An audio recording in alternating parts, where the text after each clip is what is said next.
Show 'ਚ ਜੁੜੇ ਸਾਰੇ ਦਰਸ਼ਕਾਂ ਦਾ ਕਰਦੇ ਹਾਂ ਜੀ ਨਿੱਘਾ ਸਵਾਗਤ। ਮੇਰੇ ਨਾਲ ਚੰਡੀਗੜ੍ਹ ਸਟੂਡੀਓ ਤੋਂ ਸੁਸ਼ੀਲ ਦਸਾਂਝ ਜੁੜ ਗਿਆ। ਉਹਨਾਂ ਨਾਲ ਕਰਦੇ ਹਾਂ ਆਪਾਂ ਹੁਣ ਖੁੱਲ੍ਹ ਕੇ ਗੱਲਾਂ ਬਾਤਾਂ ਪੰਜਾਬ ਦੀਆਂ ਖਬਰਾਂ ਦੇ ਉੱਤੇ, ਭਾਰਤ ਦੀਆਂ ਖਬਰਾਂ ਦੇ ਉੱਤੇ। ਸਭ ਤੋਂ ਪਹਿਲਾਂ ਦਸਾਂਝ ਸਾਹਿਬ ਤੁਹਾਡਾ ਸਵਾਗਤ ਹੈ ਜੀ ਪ੍ਰੋਗਰਾਮ 'ਚ।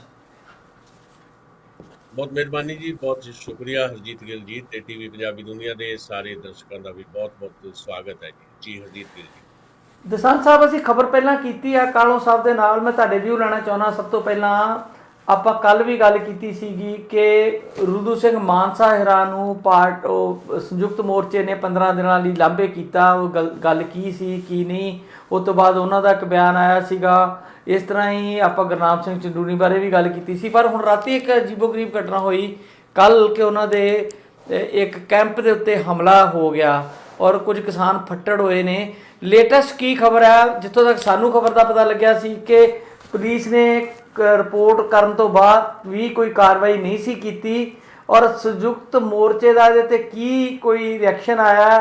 ਕੋਈ ਇਹਦੇ ਬਾਰੇ ਸਪੈਸ਼ਲ ਮੀਟਿੰਗ ਹੋਏਗੀ, ਕੋਈ ਪ੍ਰੈਸ ਕਾਨਫਰੰਸ ਹੋਏਗੀ ਜਾਂ ਕੋਈ ਗੱਲ ਸੰਯੁਕਤ ਮੋਰਚੇ ਵੱਲੋਂ ਤੁਹਾਡੇ ਤੱਕ ਪਹੁੰਚੀ ਹੋਵੇ ਤਾਂ ਉਹ ਸਾਨੂੰ ਦੱਸੋ ਜੀ। ਦੇਖੋ, ਬੜੀ ਮੰਦਭਾਗੀ ਘਟਨਾ ਇਹ ਵਾਪਰੀ ਹੈ। ਟਿੱਕਰੀ ਬਾਰਡਰ ਦੇ ਉੱਤੇ ਜਿਹੜਾ ਰੂਦੂ ਸਿੰਘ ਮਾਨਸਾ ਹੋਰਾਂ ਦਾ ਕੈਂਪ ਕਿਹਾ ਜਾ ਰਿਹਾ, ਟਰਾਲੀ ਸੀ ਤੇ ਕਿਸਾਨ ਉੱਥੇ ਸੀਗੇ।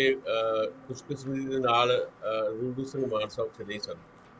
ਉਹਨਾਂ ਵੱਲੋਂ ਇਹ ਕਿਹਾ ਗਿਆ ਕਿ ਇਹ ਅਸਲ 'ਚ ਟਾਰਗੇਟ ਕੀਤਾ ਗਿਆ ਰੂਦੂ ਸਿੰਘ ਮਾਨਸਾ ਹੋਰਾਂ ਨੂੰ। ਉਹਨਾਂ 'ਤੇ ਹੀ ਹਮਲਾ ਕਰਨ ਦੀ ਸਾਜ਼ਿਸ਼ ਸੀ ਤੇ ਅਣਪਛਾਤੇ ਲੋਕਾਂ ਨੇ ਹਮਲਾ ਕੀਤਾ ਤੇ ਹਮਲਾ ਕਰਕੇ ਉੱਥੋਂ ਤੁਰੰਤ ਉਹ ਫਰਾਰ ਹੋ ਗਏ ਤੇ ਪਤਾ ਨਹੀਂ ਲੱਗ ਸਕਿਆ।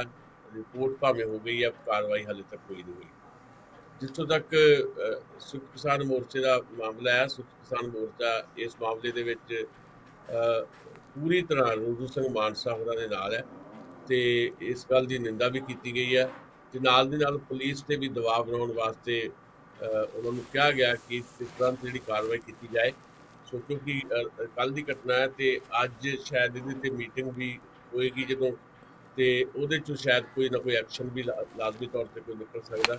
ਪਰ ਸੰਯੁਕਤ ਕਿਸਾਨ ਮੋਰਚਾ ਭਾਵੇਂ ਉਹਨਾਂ ਨੂੰ ਸਸਪੈਂਡ ਕੀਤਾ ਗਿਆ ਰੂਦੂ ਸਿੰਘ ਮਾਨਸਾ ਨੂੰ, ਪਰ ਉਹਦੇ ਬਾਵਜੂਦ ਇੱਦਾਂ ਦੀ ਕੋਈ ਗੱਲ ਨਹੀਂ ਹੈ ਕਿ ਜਿਸ ਬੰਦੇ ਨੂੰ ਸਸਪੈਂਡ ਵੀ ਕੀਤਾ ਗਿਆ ਤੇ ਜਿਹੜਾ ਸੰਯੁਕਤ ਕਿਸਾਨ ਮੋਰਚਾ ਉਹਦੇ ਨਾਲ ਨਹੀਂ ਖੜਾ। ਉਹ ਹਿੱਸਾ ਨੇ ਹਾਲੇ ਵੀ ਇਸ ਅੰਦੋਲਨ ਦਾ ਤੇ ਹਿੱਸਾ ਐਕਟਿਵਲੀ ਉਹਨਾਂ ਨੇ ਫੇਰ ਤੋਂ ਬਣਨਾ ਆ। ਖੁਦ ਉਹਨਾਂ ਦੀ ਜਿਹੜੀ ਜਥੇਬੰਦੀ ਹੈ ਉਹ ਸ਼ਾਮਲ ਸੀ ਇਹ ਫੈਸਲਾ ਲੈਣ ਦੇ ਵਿੱਚ ਜਦੋਂ ਉਹਨਾਂ ਨੂੰ ਸਸਪੈਂਡ ਕੀਤਾ ਗਿਆ। ਇਸ ਕਰਕੇ ਕਿਸੇ ਵੀ ਕਿਸਮ ਦੀ ਕੋਈ ਇੱਦਾਂ ਦੀ ਦਿੱਕਤ ਨਹੀਂ ਹੈ ਕਿ ਅੱਜ ਕੋਈ ਕਿਸਾਨ ਮੋਰਚੇ 'ਚ ਹੈ, ਕੱਲ੍ਹ ਨੂੰ ਨਹੀਂ ਹੈ। ਤਾਂ ਜੇ ਉਹਦੇ ਨਾਲ ਕੋਈ ਇਸ ਤਰ੍ਹਾਂ ਦੀ ਮੰਦਭਾਗੀ ਘਟਨਾ ਵਾਪਰਦੀ ਹੈ ਤਾਂ ਸੰਯੁਕਤ ਕਿਸਾਨ ਮੋਰਚਾ ਪਾਸਾ ਵੱਟ ਲਏਗਾ। ਸੰਯੁਕਤ ਕਿਸਾਨ ਮੋਰਚਾ ਇਹ ਪੂਰੀ ਤਰ੍ਹਾਂ ਰੂਦੂ ਸਿੰਘ ਮਾਨਸਾ ਤੇ ਇੱਦਾਂ ਦੀ ਘਟਨਾ ਕਿਸੇ ਨਾਲ ਵੀ ਵਾਪਰਦੀ ਉਹਦੇ ਨਾਲ ਜੀ। ਦਸਾਂਝ ਸਾਹਿਬ, ਜਿੱਦਾਂ ਕਿਹਾ ਜਾ ਰਿਹਾ ਹੈ ਕਿ ਮੈਂ ਕਾਲੂ ਸਾਹਿਬ ਨਾਲ ਵੀ ਇਹ ਗੱਲ ਕਰ ਰਿਹਾ ਸੀ ਕਿ ਪੂਰਾ ਦਾ ਪੂਰਾ ਸਰਕਾਰੀ ਤੰਤਰ, ਯਾਨੀ ਕਿ ਸਰਕਾਰ ਖੁਦ ਤੇ ਪੂਰਾ ਦਾ ਸਿਸਟਮ ਜਿਹੜਾ ਤੰਤਰ ਆ, ਉਹ ਜਿਹੜੀਆਂ ਸਰਕਾਰ ਦੀਆਂ ਏਜੰਸੀਆਂ ਉਹ ਵੀ ਤੇ ਜਿਹੜੇ ਧਾਰਮਿਕ ਕੱਟੜਪੰਥੀ ਆ ਜਿਹੜੇ ਮੋਰਚੇ ਨੂੰ ਖਰਾਬ ਕਰਨਾ ਚਾਹੁੰਦੇ ਆ, ਉਹ ਮਿਲੀ ਭੁਗਤ ਨਾਲ ਸਾਰਾ ਕੁਝ ਕਰ ਰਹੇ ਆ। ਤੇ ਜੇਕਰ ਪੁਲਿਸ ਕੋਈ ਕਾਰਵਾਈ ਨਹੀਂ ਕਰਦੀ, ਕੋਈ ਸੁਣਵਾਈ ਨਹੀਂ ਹੁੰਦੀ, ਤੇ ਫਿਰ ਇੱਕ ਮਜਬੂਰੀ ਬਣ ਜਾਏਗੀ ਕਿਸਾਨ ਯੂਨੀਅਨਾਂ ਦੀ ਕਿ ਆਪਣੇ ਲੀਡਰਾਂ ਦੀ ਰੱਖਿਆ ਲਈ, ਸੁਰੱਖਿਆ ਲਈ ਉਹ ਕੁਛ ਨਾ ਕੁਛ ਕਰਨ। ਤੇ ਜਦੋਂ ਇਸ ਤਰ੍ਹਾਂ ਦੀ ਗੱਲ ਹੁੰਦੀ ਆ, ਆਪਾਂ ਨੂੰ ਯਾਦ ਹੋਣਾ ਰਜਿੰਦਰ ਸਿੰਘ ਦੀਪਵਾਲਾ ਦੇ ਵੇਲੇ ਜਦੋਂ ਉਹਨਾਂ ਦੇ ਨਾਲ ਕੋਈ ਉਹਨਾਂ ਦੇ ਸਾਥੀ ਚੱਲਦੇ ਸੀਗੇ ਤੇ ਬਹੁਤ ਸਾਰੇ ਲੋਕਾਂ ਨੂੰ ਕ੍ਰਿਟਿਸਾਈਜ਼ ਕਰਦੇ ਸੀ ਕਿ ਇਹ ਤਾਂ ਇੱਕ ਕਿਸਮ ਦਾ ਗੈਂਗ ਬਣਾ ਕੇ ਚੱਲ ਰਿਹਾ ਜੀ। ਇਹ ਜੇ ਲੀਡਰ ਦੀ ਸੁਰੱਖਿਆ ਦਾ ਮਾਮਲਾ ਆਏਗਾ ਤੇ ਫਿਰ ਕੁਛ ਨਾ ਕੁਛ ਤੇ ਜਿਹੜੀ ਸਵੈ ਰੱਖਿਆ ਉਹਦੇ ਲਈ ਕਰਨਾ ਪਏਗਾ। ਤੇ ਇਹ ਫਿਰ ਜਿਹੜੀ ਆ ਉਹ ਭਰਾ ਮਾਰੂ ਜੰਗ ਵਾਲੇ ਪਾਸੇ ਨੂੰ, ਜਾਂ ਇੱਕ ਜਿਹੜਾ ਇਹ ਜਿਸ ਤਰ੍ਹਾਂ ਆਪਾਂ 84 ਦੀਆਂ ਘਟਨਾਵਾਂ 'ਚ ਵੇਖਿਆ ਸੀ ਕਾਮਰੇਡ ਵਰਸਸ ਜਿਹੜੇ ਧਾਰਮਿਕ ਕੱਟੜਪੰਥੀ ਨੇ, ਉੱਦਾਂ ਦੀ ਗੇਮ ਜਿਹੜੀ ਸਰਕਾਰ ਬਣਾਉਣਾ ਚਾਹੁੰਦੀ ਉੱਧਰ ਨੂੰ ਗੱਲ ਨਹੀਂ ਚੱਲ ਜਾਏਗੀ। ਕਿਸ ਤਰ੍ਹਾਂ ਦਾ ਰਾਹ ਨਿਕਲੇਗਾ ਇਹਦੇ ਲਈ? ਦੇਖੋ, ਜਿਹੜਾ ਇਹ ਮਾਮਲਾ ਹੈ ਇਹ ਸ਼ਾਇਦ ਥੋੜਾ ਵੱਖਰਾ ਇਸ ਕਰਕੇ ਹੈ ਵੀ ਉਦੋਂ ਦੀਆਂ ਸਥਿਤੀਆਂ ਜਿਹੜੀਆਂ ਜਿਸ ਕਿਸਮ ਦੀਆਂ ਸੀ ਤੇ ਉਦੋਂ ਸਪੈਸ਼ਲੀ ਜਿਹੜਾ ਸੁਰੱਖਿਆ ਦੇ ਨਾਂ ਦੇ ਉੱਤੇ ਜਿਹੜੀ ਸਰਕਾਰੀ ਸੁਰੱਖਿਆ ਜਿਹੜੀ ਹੈ ਉਹ ਕੁਝ ਲੋਕਾਂ ਨੂੰ ਮਿਲੀ ਸੀ ਤੇ ਉਹਦੇ ਨਾਲ ਸਥਿਤੀਆਂ ਹੋਰ ਤਰ੍ਹਾਂ ਦੀਆਂ ਬਣਦੀਆਂ। ਇੱਥੇ ਸਰਕਾਰੀ ਸੁਰੱਖਿਆ ਦਾ ਸਵਾਲ ਨਹੀਂ ਹੈ। ਇੱਥੇ ਜਿਹੜੀ ਕਿਸਾਨਾਂ ਦੀ ਲੀਡਰਸ਼ਿਪ ਹੈ ਉਹਨੂੰ ਸਰਕਾਰੀ ਸੁਰੱਖਿਆ ਦੀ ਕੋਈ ਜ਼ਰੂਰਤ ਨਹੀਂ ਹੈ। ਜਿਹੜੇ ਵਲੰਟੀਅਰਸ ਨੇ ਕਿਸਾਨ ਜਥੇਬੰਦੀਆਂ ਦੇ ਆਪਣੇ, ਉਹ ਬਿਲਕੁਲ ਨਾਲ ਰਹਿੰਦੇ ਨੇ। ਕਿਤੇ ਕੁਤਾਹੀ ਹੋ ਸਕਦੀ ਹੈ, ਕਿਤੇ ਕੋਈ ਨਾ ਹੋਵੇ ਨਾਲ, ਤੇ ਇੱਕ ਕਿਸਮ ਦਾ ਉਹ ਸੁਰੱਖਿਆ ਘੇਰਾ ਉਹਨਾਂ ਦਾ ਰਹਿੰਦਾ ਹੈ। ਉਹ ਵਲੰਟੀਅਰਸ ਨੇ, ਉਹਨਾਂ ਦਾ ਨਾਂ ਇਦਾਂ ਨਹੀਂ ਹੈ ਕਿ ਉਹ ਸੁਰੱਖਿਆ ਗਾਰਡ ਨੇ ਉਹਨਾਂ ਦੇ, ਪਰ ਉਹਨਾਂ ਦੇ ਸਾਥੀ ਹੈ। ਸਾਥੀਆਂ ਦੇ ਤੌਰ ਦੇ ਉੱਤੇ ਜੇ ਉਹ ਚੱਲਦੇ ਵੀ ਨੇ, ਚਾਹੇ ਰਜਿੰਦਰ ਸਿੰਘ ਦੀਪ ਸਿੰਘ ਵਾਲਾ ਬਾਰੇ ਗੱਲਾਂ ਹੋਈਆਂ ਬਹੁਤ, ਜਾਂ ਕਿਸੇ ਵੀ ਹੋਰ ਬਾਰੇ, ਤੇ ਉਹਨਾਂ ਦੇ ਰੂਟੀਨ ਦੇ ਵਿੱਚ ਪੰਜ ਚਾਰ ਸਾਥੀ ਹਰੇਕ ਜਿਹੜਾ ਕਿਸਾਨ ਜਥੇਬੰਦੀ ਦਾ ਆਗੂ, ਵੱਡਾ ਆਗੂ, ਉਹਦੇ ਨਾਲ ਹੁੰਦਾ ਹੀ ਹੈ, ਤੇ ਉਹ ਆਟੋਮੈਟਿਕਲੀ ਉਹਨਾਂ ਦੀ ਸੁਰੱਖਿਆ ਦਾ ਘੇਰਾ ਬਣ ਜਾਂਦਾ। ਤੇ ਕੋਈ ਉਚੇਚੀ ਸੁਰੱਖਿਆ ਲੈਣ ਦਾ ਮਸਲਾ ਨਹੀਂ ਹੈ ਕਿ ਕੋਈ ਪੁਲਿਸ ਜਾਂ ਸਰਕਾਰ ਜਿੱਦਾਂ ਦੇ ਯਤਨ ਕਰ ਰਹੀ ਹੈ ਵੀ ਕਿਸਾਨ ਜਥੇਬੰਦੀਆਂ ਸਰਕਾਰ ਤੋਂ ਸੁਰੱਖਿਆ ਲੈਣ, ਜਿੱਦਾਂ ਦਹਿਸ਼ਤਗਰਦੀ ਦੇ ਦੌਰ ਦੇ ਦੌਰਾਨ ਹੋਇਆ। ਉਦੋਂ ਸਟੇਟ ਦੀ ਲੜਾਈ ਜਿਹੜੀ ਸੀ ਉਹ ਇੱਕ ਕਿਸਮ ਦੀ ਕਮਿਊਨਿਸਟਾਂ ਦੇ ਗਲ ਮੜ ਦਿੱਤੀ ਗਈ ਜਾਂ ਆਪ ਹੀ ਮੁੱਲ ਲੈ ਲਈ, ਤੇ ਉਹ ਸਥਿਤੀਆਂ ਹੋਰ ਸੀ। ਇੱਥੇ ਸਥਿਤੀਆਂ ਕੁਝ ਵੱਖਰੀਆਂ।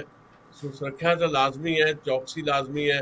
ਉਹ ਕਿਸਾਨ ਜਥੇਬੰਦੀਆਂ ਇਹਦੇ 'ਤੇ ਕਾਫੀ ਸੋਚਦੀਆਂ ਵੀ ਨੇ ਤੇ ਕਾਫੀ ਵਰਕ ਵੀ ਕਰਦੀਆਂ ਨੇ, ਤੇ ਕੋਸ਼ਿਸ਼ ਹੈ ਅੱਗੇ ਤੋਂ ਇੱਦਾਂ ਦੀਆਂ ਘਟਨਾਵਾਂ ਨਾ ਵਾਪਰਨ, ਉਹਦੇ ਵਾਸਤੇ ਹੋਰ ਜ਼ਿਆਦਾ ਚੌਕਸੀ ਹੋਵੇ ਜੀ। ਪਰ ਦਸਾਂਝ ਸਾਹਿਬ, ਕੁਝ ਲੋਕਾਂ ਨੇ ਤੇ ਇਹ ਤਹਈਆ ਕੀਤਾ ਹੋਇਆ ਨਾ ਕਿ ਮੋਰਚੇ ਨੂੰ ਅਸਫਲ ਕਰਨ ਲਈ ਅਸੀਂ ਪੈਨੀਟ੍ਰੇਟ ਕਰਨਾ ਹੀ ਆ, ਅਸੀਂ ਇਹ ਗੜਬੜ ਕਰਨੀ ਆ।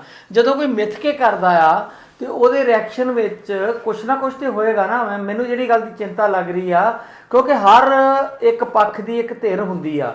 ਜਿਸ ਤਰ੍ਹਾਂ ਬਹੁਤ ਸਾਰਾ ਮੀਡੀਆ, ਜਿਹਨੂੰ ਤੁਸੀਂ ਅਲਟਰਨੇਟਿਵ ਮੀਡੀਆ ਕਹਿੰਦੇ ਹੋ, ਉਹ ਇਹਨਾਂ ਚੀਜ਼ਾਂ ਨੂੰ ਬਹੁਤ ਹਾਈਲਾਈਟ ਕਰ ਦਿੰਦਾ ਕਈ ਵਾਰ ਕਿ ਪਤਾ ਨਹੀਂ ਕੀ ਹੋ ਗਿਆ ਉੱਥੇ, ਕਿ ਕਿੰਨੀ ਕੁ ਵੱਡੀ ਘਟਨਾ ਕਰਤੀ। ਵੇਖੋ ਜੀ, ਉਹ ਕਾਮਰੇਡਾਂ ਨੂੰ ਗਾਲਾਂ ਕੱਢਣ ਤੱਕ ਦੀ ਗੱਲ ਹੋ ਜਾਂਦੀ ਆ। ਕਾਮਰੇਡ ਵਰਸਜ ਧਾਰਮਿਕ ਮੁੱਦਾ ਇੱਕ ਬਣ ਜਾਂਦਾ ਵਾ, ਬਣਾਉਣ ਦੀ ਕੋਸ਼ਿਸ਼ ਕੀਤੀ ਜਾਂਦੀ ਘੱਟੋ ਘੱਟ। ਤੇ ਜਿਹੜਾ ਸਾਡਾ ਇੱਥੇ ਬਾਹਰ ਦਾ ਮੀਡੀਆ ਵਾ, ਜਿੱਦਾਂ ਅਸੀਂ ਟੋਰਾਂਟੋ 'ਚ ਬੈਠੇ ਹਾਂ, ਇੱਥੇ ਵੀ ਜਿਹੜੇ ਰੇਡੀਓ ਚੈਨਲ ਵਗੈਰਾ ਚੱਲਦੇ ਨੇ, ਉਹਨਾਂ 'ਚ ਵੀ ਬਹੁਤ ਸਾਰੇ ਲੋਕ ਐਸੇ ਨੇ ਜਿਹੜੇ ਇਸ ਚੀਜ਼ ਨੂੰ ਉਸ ਢੰਗ ਨਾਲ ਲੈ ਰਹੇ ਆ ਜੀ। ਉਹ ਤੇ ਵੇਖੋ ਜੀ, ਕਿਸਾਨ ਉੱਥੇ ਅੰਦੋਲਨ ਲੜਨ ਗਏ ਆ ਕਿ ਆਪਣੀ ਉੱਥੇ ਗੁੰਡਾਗਰਦੀ ਦਿਖਾਉਣ ਗਏ ਆ, ਲੱਠ ਮਾਰ ਲਈ ਫਿਰਦੇ ਆ ਜੀ। ਅੱਜ ਮੈਂ ਇੱਕ ਵਿਅਕਤੀ ਤੋਂ ਸੁਣ ਰਿਹਾ ਸੀ ਸਵੇਰੇ ਕਿ ਉਹਦੇ ਜਿਹੜੇ ਇੰਨੇ ਨੈਗੇਟਿਵ ਕਮੈਂਟ ਆ ਰਹੇ ਸੀ ਕਿਸਾਨ ਮੂਵਮੈਂਟ ਦੇ ਖਿਲਾਫ, ਤੇ ਲੋਕਾਂ 'ਚ ਗੱਲ ਤੇ ਜਾਂਦੀ ਹੈ ਨਾ, ਸਿੱਧੇ ਢੰਗ ਨਾਲ, ਪੁੱਠੇ ਢੰਗ ਨਾਲ। ਬਹੁਤ ਸਾਰੇ ਲੋਕ ਜਿਹੜੇ ਇਹ ਚੀਜ਼ਾਂ ਨੂੰ ਨਹੀਂ ਸਮਝਦੇ, ਉਹ ਫਿਰ ਗੁੰਮਰਾਹ ਵੀ ਹੋ ਜਾਂਦੇ ਆ ਕਿ ਲਓ ਜੀ, ਕਿਸਾਨ ਜਥੇਬੰਦੀਆਂ ਹੀ ਕੁਝ ਗਲਤ ਕਰ ਰਹੀਆਂ। ਇਸ ਤਰ੍ਹਾਂ ਦਾ ਇੱਕ ਨਰੇਟਿਵ ਸਿਰ ਦਿੱਤਾ ਜਾਂਦਾ, ਬਿਰਤਾਂਤ ਸਿਰਜ ਦਿੰਦੇ ਨੇ ਲੋਕ, ਖਾਸ ਕਰਕੇ ਮੀਡੀਆ ਵਾਲੇ, ਜਿਹੜਾ ਬੜਾ ਖਤਰਨਾਕ ਰੁਝਾਨ ਹੈ। ਇਹ ਤੋਂ ਕਿੱਦਾਂ ਬਚਿਆ ਜਾ ਸਕਦਾ? ਦੇਖੋ, ਇਹ ਤਾਂ ਕਿਸਾਨ ਮੋਰਚਾ ਜਿਸ ਢੰਗ ਦੇ ਨਾਲ ਉਤਰਿਆ ਹੁਣ ਤੱਕ, ਉਹਦੇ 'ਚ ਇਸ ਤਰ੍ਹਾਂ ਦੀਆਂ ਘਟਨਾਵਾਂ ਜਿਹੜੀਆਂ ਇੱਕਾ ਦੁੱਕਾ ਲਾਜ਼ਮੀ ਤੌਰ 'ਤੇ ਪਹਿਲਾਂ ਵੀ ਹੁੰਦੀਆਂ ਆਈਆਂ, ਗਾਂ ਵੀ ਹੋਣਗੀਆਂ, ਹੁਣ ਵੀ ਹੋਈ ਹੈ, ਤੇ ਇਹਦੀ ਤੋਂ ਕੋਈ ਬਹੁਤਾ ਘਬਰਾਉਣ ਦੀ ਜ਼ਰੂਰਤ ਨਹੀਂ ਹੁੰਦੀ। ਪਰ ਮੀਡੀਆ ਦਾ ਤੁਸੀਂ ਕੀ ਕਰ ਸਕਦੇ ਹੋ? ਜਿਹੜਾ ਮੀਡੀਆ ਬਿਨਾਂ ਸਿਰ ਪੈਰ ਦੇ ਕੰਮ ਕਰ ਰਿਹਾ, ਤੇ ਉਹਦੇ ਬਾਰੇ ਤਾਂ ਕੁਝ ਨਹੀਂ ਕੀਤਾ ਜਾ ਸਕਦਾ। ਨਾ ਹੀ ਕੋਈ ਕਿਸਾਨ ਜਥੇਬੰਦੀਆਂ ਦੀ ਕੋਈ ਇਸ ਤਰ੍ਹਾਂ ਦੀ ਕੋਈ ਪਲਾਨਿੰਗ ਹੈ ਵੀ ਜੇ ਕੋਈ ਮੀਡੀਆ ਉਹਨਾਂ ਦੇ ਖਿਲਾਫ ਪ੍ਰਚਾਰ ਕਰਦਾ ਤੇ ਪੈਰਲਰ ਉਹਦੇ ਕੋਈ ਤੁਸੀਂ ਪ੍ਰਚਾਰ ਆਪਣੇ ਬਚਾਅ ਵਾਸਤੇ ਕਰਨਾ, ਉਹਦੀ ਲੋੜ ਵੀ ਨਹੀਂ ਹੈ। ਮਤਲਬ ਉਹ ਤਾਂ ਸਮਾਂ ਜ਼ਾਇਆ ਕਰਨ ਵਾਲੀ ਗੱਲ ਹੈ। ਤੇ ਕਿਸਾਨ ਜਥੇਬੰਦੀਆਂ ਲੜ ਰਹੀਆਂ, ਲੜਾਈ ਦਿਖਾਈ ਦੇ ਰਹੀ ਹੈ, ਲੜਾਈ ਦੇ ਕਈ ਪੜਾਅ ਪਾਰ ਕਰ ਰਹੇ ਆ ਇਸ ਮੋਰਚੇ ਨੇ, ਅਗਾਂਹ ਵੀ ਹੋਰ ਬੜੇ ਪੜਾਅ ਪਾਰ ਕਰਨੇ ਆ। ਜੇ ਇਸ ਗੱਲ ਦੇ ਉੱਤੇ ਬਹੁਤਾ ਧਿਆਨ ਦਿੱਤਾ ਜਾਣ ਲੱਗਾ ਵੀ ਹਾਂ ਵੀ ਕਿਹੜਾ ਮੀਡੀਆ ਕੀ ਕਹਿੰਦਾ, ਤਾਂ ਫਿਰ ਤਾਂ ਦਿੱਕਤ ਆਏਗੀ। ਕਿਉਂਕਿ ਇਹ ਲੋਕ ਜਿਹੜੇ ਨੇ, ਇਹਨਾਂ ਲੋਕਾਂ ਦਾ ਕੋਈ ਕਿਸੇ ਵੀ ਕਿਸਮ ਦਾ ਕੋਈ ਵਿਚਾਰ ਨਹੀਂ ਹੈ। ਇਹ ਸਿਰਫ ਇੱਕੋ ਇੱਕ ਗੱਲ ਤੇ ਖੜੇ ਆ, ਸਨਸਨੀ ਦੇ ਉੱਤੇ, ਕਿ ਸਾਡੀਆਂ ਗੱਲਾਂ ਚਾਰ ਜਾਣਗੀਆਂ। ਕੋਈ ਗਾਲ ਕੱਢਦਾ, ਕੋਈ ਕੁਛ ਕਰਦਾ, ਕਰੀ ਜਾਣ, ਜਿਹਨੇ ਜੋ ਕਰਨਾ, ਜਿਹਦੀ ਜੋ ਡਿਊਟੀ ਸ਼ਾਇਦ ਉਹਨੂੰ ਕੁਦਰਤ ਨੇ ਜਾਂ ਉਹਦੇ ਜਿਹੜੇ ਇੰਟਰਸਟ ਹੈ ਉਹਨੇ ਦਿੱਤੀ ਆ, ਉਹ ਆਪੋ ਆਪਣੀ ਡਿਊਟੀ ਨਿਭਾਈ ਜਾਂਦੇ ਆ, ਉਹਨਾਂ ਦੇ ਆਪਣੇ ਇੰਟਰਸਟ ਹੈ। ਤੇ ਮੈਨੂੰ ਲੱਗਦਾ ਹੈ ਕਿ ਬਹੁਤਾ ਧਿਆਨ ਜਿਹੜਾ ਆ ਕਿਸਾਨ ਜਥੇਬੰਦੀਆਂ ਨੂੰ ਆਪਣੀ ਜਿਹੜੀ ਰਣਨੀਤਿਕ ਲੜਾਈ ਆ ਉਹਦੇ 'ਤੇ ਦੇਣ ਦੀ ਜ਼ਰੂਰਤ ਹੈ। ਇਸ ਤਰ੍ਹਾਂ ਦੀ ਜਿਹੜੀ ਬਕਵਾਸ ਕੋਈ ਹੁੰਦੀ ਆ, ਉਹਦਾ ਕੋਈ ਜਵਾਬ ਦੇਣ ਵੱਲ ਜੇ ਕੋਈ ਤੁਰੇਗਾ ਤਾਂ ਸਥਿਤੀਆਂ ਜਿਹੜੀਆਂ ਹੋਰ ਸਗੋਂ ਵਿਗੜਨਗੀਆਂ। ਸੋ ਇਸੇ ਕਰਕੇ ਹੁਣ ਤੱਕ ਵੀ ਕਿਸਾਨ ਜਥੇਬੰਦੀਆਂ ਦੇ ਆਗੂਆਂ ਨੇ ਇਸ ਗੱਲ ਨੂੰ ਬਹੁਤਾ ਧਿਆਨ ਨਹੀਂ ਦਿੱਤਾ, ਤੇ ਨਾ ਹੀ ਉਹਦੇ 'ਤੇ ਕੋਈ ਜਵਾਬਦਾਰੀ ਦੇ ਵਿੱਚ ਇਹ ਕਿਸਾਨ ਜਥੇਬੰਦੀਆਂ ਪਈਆਂ, ਨਾ ਪੈਣ ਦੀ ਜ਼ਰੂਰਤ ਹੈ।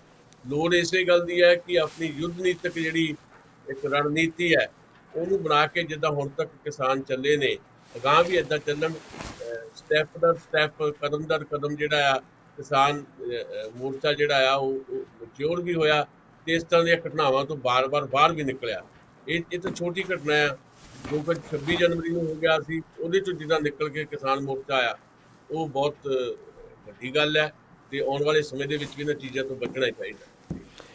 ਬਿਲਕੁਲ ਜੀ। ਔਰ ਕਿਸਾਨ ਮੋਰਚੇ ਨੂੰ ਫਿਰ ਇੱਥੇ ਇਸ ਮੋੜ ਤੇ ਆ ਕੇ ਬੜੇ ਬੋਝ ਕੇ ਪੈਰ ਰੱਖਣੇ ਪੈਣਗੇ, ਬੜੀ ਢੰਗ ਤਰੀਕੇ ਨਾਲ ਇਹਨਾਂ ਚੀਜ਼ਾਂ ਨੂੰ ਫੇਸ ਕਰਨਾ ਪਏਗਾ। ਇੱਕ ਗਲਤੀ ਵੀ ਜਿਹੜੀ ਆ, ਇਹ ਬਣਿਆ ਬਣਾਇਆ ਕੰਮ ਜਿਹੜਾ ਉਹਨੂੰ ਵਿਗਾੜ ਸਕਦੀ ਆ ਕਿਤੇ ਨਾ ਕਿਤੇ। ਜਿਹੜੀਆਂ ਧਿਰਾਂ ਸਾਰੀਆਂ ਚਾਹ ਰਹੀਆਂ ਨੇ ਕਿ ਕੋਈ ਇਸ ਤਰ੍ਹਾਂ ਦਾ ਮੌਕਾ ਮਿਲੇ ਤੇ ਉਹ ਇਹਨੂੰ ਬਦਨਾਮ ਕਰਨ ਲਈ ਆਪਣਾ ਪੂਰਾ ਯਤਨ ਜਿਹੜਾ ਉਹ ਕਰ ਰਹੇ ਨੇ। ਜੀ। ਜੀ, ਜੀ, ਬਿਲਕੁਲ। ਸੋ ਇਸ ਕਰਕੇ ਬਿਲਕੁਲ ਜਿਹੜਾ ਤੁਸੀਂ ਲਫ਼ਜ਼ ਵਰਤਿਆ ਵੀ ਵੋਟ-ਵੋਟ ਦੀ ਕਦਮ ਰੱਖਣ ਦੀ ਜ਼ਰੂਰਤ ਹੈ।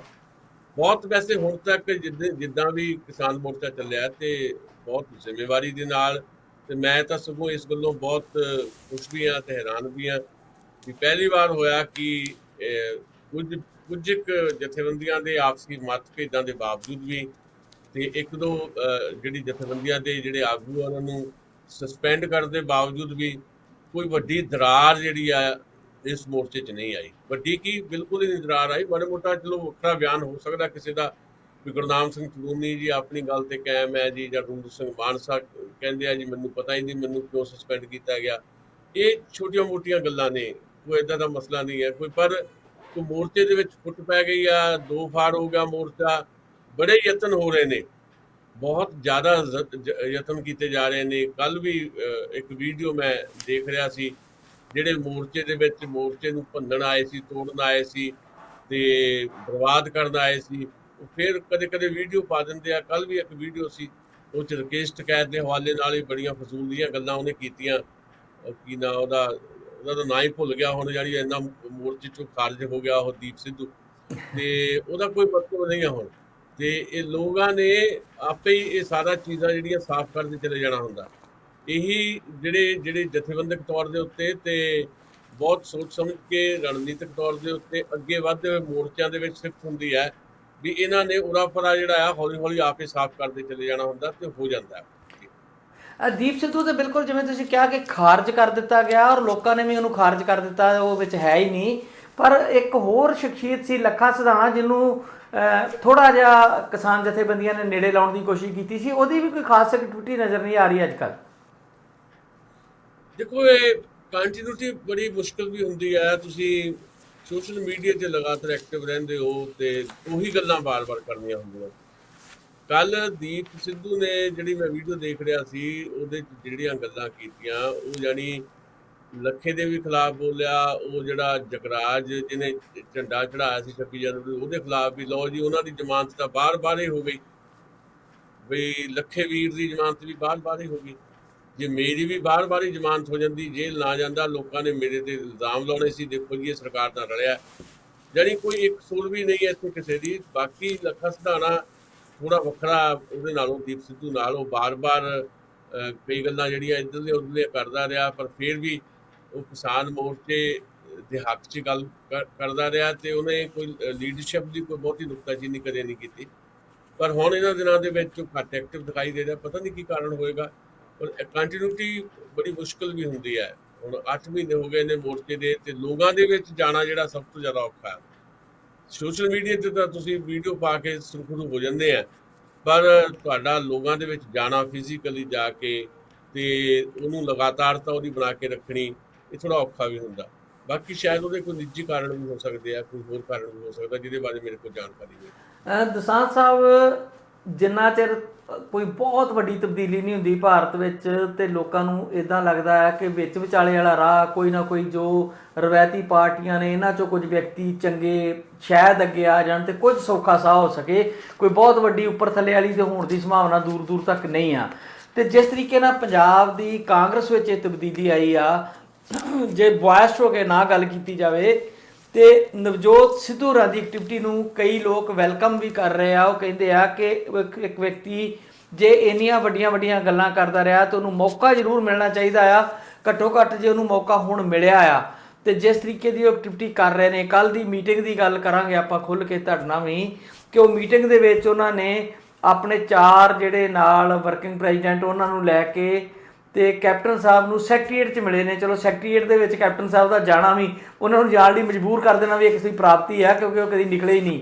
ਤੇ ਉੱਥੇ ਜਿਹੜਾ ਉਹਨਾਂ ਨੇ ਲਿਖਤੀ ਤੌਰ 'ਤੇ ਇੱਕ ਕਿਸਮ ਦਾ ਮੰਗ ਪੱਤਰ ਦਿੱਤਾ, ਤੇ ਉਹਦੇ ਵਿੱਚ ਉਹ ਜਿਹੜੇ ਮੁੱਦੇ ਉਠਾਏ ਨੇ, 3-4 ਵੱਡੇ ਮੁੱਦੇ ਨੇ। ਬੇਰੁਜ਼ਗਾਰਾਂ ਵਾਲਾ ਮੁੱਦਾ ਆ, ਬਿਜਲੀ ਵਾਲਾ ਮੁੱਦਾ ਆ, ਤੇ ਜਿਹੜੀ STF ਬਣਾਈ ਸੀ ਹਰਪ੍ਰੀਤ ਸਿੱਧੂ ਹੋਰਾਂ ਵਾਲੀ, ਉਹਦਾ ਮੁੱਦਾ ਆ। 4-5 ਮੁੱਦੇ ਐਸੇ ਉਠਾਏ ਨੇ ਉਹਨਾਂ ਨੇ ਜਿਹੜੇ ਭਖਵੇਂ ਮਸਲੇ ਨੇ ਪੰਜਾਬ ਦੇ। ਜੇ ਸਿੱਧੂ ਹੋਰੀ ਇਹਨਾਂ ਚੀਜ਼ਾਂ 'ਤੇ ਅੜੇ ਰਹਿੰਦੇ ਆ, ਖੜੇ ਰਹਿੰਦੇ ਆ, ਤੇ ਪੰਜਾਬ ਦੀ ਬਿਹਤਰੀ ਲਈ ਕੋਈ ਵੀ ਆ ਕੇ ਕੋਈ ਕੰਮ ਕਰੇ, ਭਾਵੇਂ ਸਿੱਧੂ ਹੋਵੇ, ਚਾਹੇ ਕੈਪਟਨ ਸਾਹਿਬ ਹੋਣ, ਚਾਹੇ ਸੁਖਬੀਰ ਬਾਦਲ ਹੀ ਆ ਕੇ ਨੇਕ ਨੀਤੀ ਨਾਲ ਆਖੇ ਮੈਂ ਕਰਨਾ ਪੰਜਾਬ ਲਈ ਕੰਮ, ਤੇ ਪੰਜਾਬੀਆਂ ਨੂੰ ਕਿਤੇ ਨਾ ਕਿਤੇ ਉਹਨੂੰ ਮੌਕਾ ਤੇ ਦੇਣਾ ਬਣਦਾ ਨਾ ਜੀ। ਕੱਲੀ ਇੱਕ ਗੱਲ ਆਪਾਂ ਕਰਦੇ ਹਾਂ ਹਰ ਰੋਜ਼, ਮੈਂ ਵੀ ਉਹ ਕਹਿੰਦਾ ਵਾਂ, ਤੁਸੀਂ ਵੀ ਕਹਿੰਦੇ ਹੋ ਕਿ ਆਈਡੀਆਲੋਜੀ ਕੋਈ ਨਹੀਂ ਇਹਨਾਂ ਲੋਕਾਂ ਦੀ, ਇਹ ਕਰ ਕੁਝ ਨਹੀਂ ਸਕਦੇ। ਜੇ ਵਿਦਨ ਸਿਸਟਮ ਰਹਿ ਕੇ ਵੀ ਕੋਈ ਲੜਾਈ ਲੜਦਾ ਆ ਆਪਣੇ ਉਹ ਬਣੇ ਹੋਏ ਢਾਂਚੇ ਦੇ ਵਿੱਚ ਵੀ, ਤੇ ਉਹਨੂੰ ਥੋੜੀ ਸਪੇਸ ਤੇ ਦੇਣੀ ਚਾਹੀਦੀ ਹੈ ਨਾ। ਸਪੇਸ ਉਹਨੂੰ ਦੇਖੋ, ਲੋਕ ਦਿੰਦੇ ਕਿ ਨਹੀਂ ਦਿੰਦੇ ਵੱਖਰਾ ਮਾਮਲਾ ਹੈ। ਇਹ ਤਾਂ ਲੋਕ ਦੇਖਣਗੇ ਵੀ ਕਿਹਨੂੰ ਕੀ ਸਪੇਸ ਦੇਣੀ ਹੈ। ਹਾਲਤ ਇਹ ਹੈ ਬਈ ਕੱਲ ਜਿਹੜਾ ਉਹ ਮਦਨ ਲਾਲ ਜਲਾਲਪੁਰ ਐਮਐਲਏ ਆ ਘਨੌਰ ਤੋਂ, ਜੀ।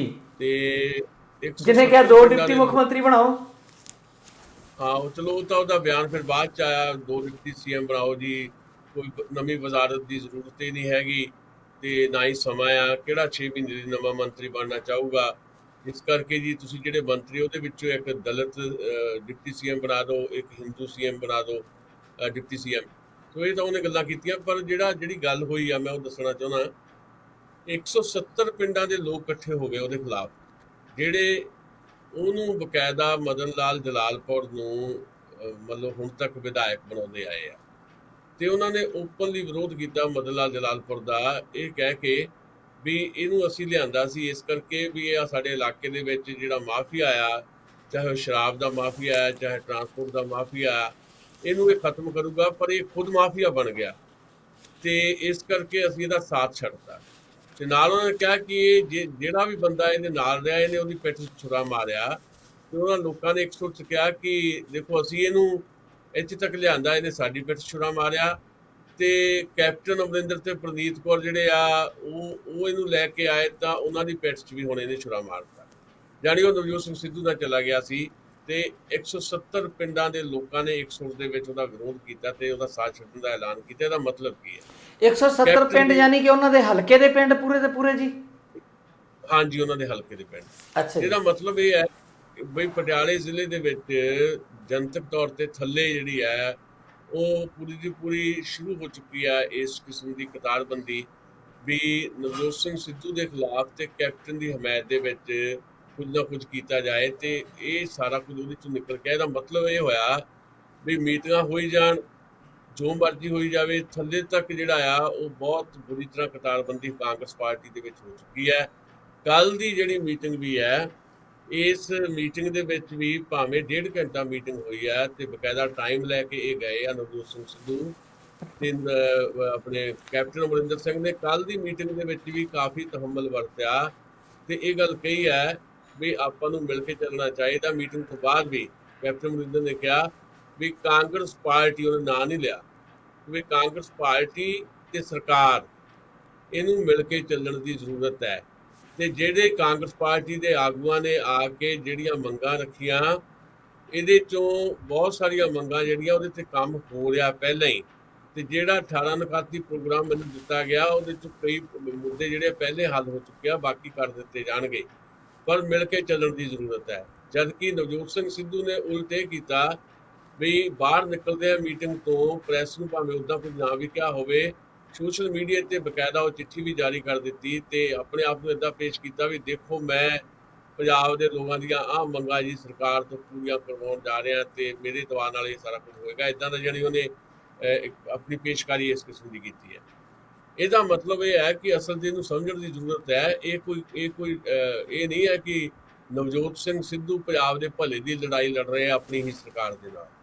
ਨਵਜੋਤ ਸਿੰਘ ਸਿੱਧੂ ਰਾਹੁਲ ਗਾਂਧੀ ਤੇ ਪ੍ਰਿੰਕਾ ਗਾਂਧੀ ਵਾਸਤੇ ਬੈਟਿੰਗ ਕਰ ਰਹੇ ਇੱਥੇ ਪੰਜਾਬ ਦੇ ਵਿੱਚ, ਕਿਉਂਕਿ ਰਾਹੁਲ ਗਾਂਧੀ ਕਿਸੇ ਵੀ ਕੀਮਤ ਤੇ ਹੁਣ ਬਰਦਾਸ਼ਤ ਕਰਨ ਨੂੰ ਤਿਆਰ ਨਹੀਂ ਸੀ ਕੈਪਟਨ ਅਮਰਿੰਦਰ ਨੂੰ। ਮਜਬੂਰੀ ਬਣ ਜਾਂਦੇ ਆ ਕਈ ਵਾਰ, ਕਿਉਂਕਿ ਹੁਣ ਵੀ ਉਹ ਸਰਕਾਰ 'ਚ, ਪਿਛਲੀ ਵਾਰੀ ਤਾਂ ਬਹੁਤ ਜ਼ਿਆਦਾ ਮਜਬੂਰੀ ਸੀ, ਐਤਕਾਂ ਸ਼ਾਇਦ ਉੱਦਾਂ ਦੀ ਮਜਬੂਰੀ ਨਾ ਹੋਵੇ, ਪਰ ਫਿਰ ਵੀ ਮਜਬੂਰੀ ਹੈ। ਉਹ ਰਾਹੁਲ ਤੇ ਪ੍ਰਿੰਕਾ ਨੇ ਜਿਹੜਾ 5-6 ਸਾਲ ਪਹਿਲਾਂ ਰਾਹੁਲ ਦੇ ਨਾਲ ਇੱਕ ਢਿੱਕਾ ਖੜਾ ਹੋਇਆ ਕੈਪਟਨ ਅਮਰਿੰਦਰ ਦਾ, ਉਹ ਕਦੀ ਬਰਦਾਸ਼ਤ ਹੀ ਨਹੀਂ ਕਰਦਾ ਇਹ ਗਾਂਧੀ ਪਰਿਵਾਰ ਵੀ ਸਾਡੇ ਤੋਂ ਵੱਡੇ ਸਿਆਸੀ ਕੱਦ ਦਾ ਕੋਈ ਲੀਡਰ ਉਹਨਾਂ ਦੇ ਸਾਹਮਣੇ ਆ ਜਾਏ। ਉਸੇ ਦਿੱਕਤ ਦੇ ਵਿੱਚੋਂ ਜਿਹੜਾ ਜੋਤਿਰਾਦਿੱਤਿਆ ਸਿੰਧੀਆ ਜਿਹੜਾ ਉਹ ਭਾਜਪਾ ਨੂੰ ਜੁਆਇਨ ਕਰ ਗਿਆ, ਉਸੇ ਦਿੱਕਤ ਤੋਂ ਜਿਤਨ ਪ੍ਰਸਾਦ ਯੂਪੀ ਵਾਲਾ, ਉਸੇ ਦਿੱਕਤ ਦੇ ਵਿੱਚੋਂ ਸਚਿਨ ਪਾਇਲਟ ਦੀ ਤਿਆਰੀ ਸੀ ਵਾਪਸ ਮਤਲਬ ਕਾਂਗਰਸ ਨੂੰ ਛੱਡਣ ਦੀ, ਭਾਵੇਂ ਹਾਲ ਫਿਲਹਾਲ ਉਹ ਕਾਂਗਰਸ ਵਿੱਚ ਹੀ ਹੈ। ਤੇ ਇਸੇ ਪ੍ਰੋਬਲਮ ਦੇ ਵਿੱਚ ਸਿੱਧੂ ਨੂੰ ਖੜਾ ਕਰਕੇ ਕੈਪਟਨ ਅਮਰਿੰਦਰ ਦੇ ਮੁਕਾਬਲੇ ਮਾਹੌਲ ਜਿਹੜਾ ਸਿਰਜਿਆ ਗਿਆ। ਸੋ ਕੋਈ ਕੈਪਟਨ ਇਹ ਨਹੀਂ ਕਿ ਜਿਹੜੇ ਤੁਸੀਂ ਕਹਿੰਦੇ ਹੋ, ਮੈਂ ਕਹਿੰਦਾ ਵੀ ਕੋਈ ਆਈਡੀਓਲੋਜੀ ਨਹੀਂ, ਆਈਡੀਓਲੋਜੀ ਦਾ ਵੀ ਮਸਲਾ ਨਹੀਂ ਹੈ।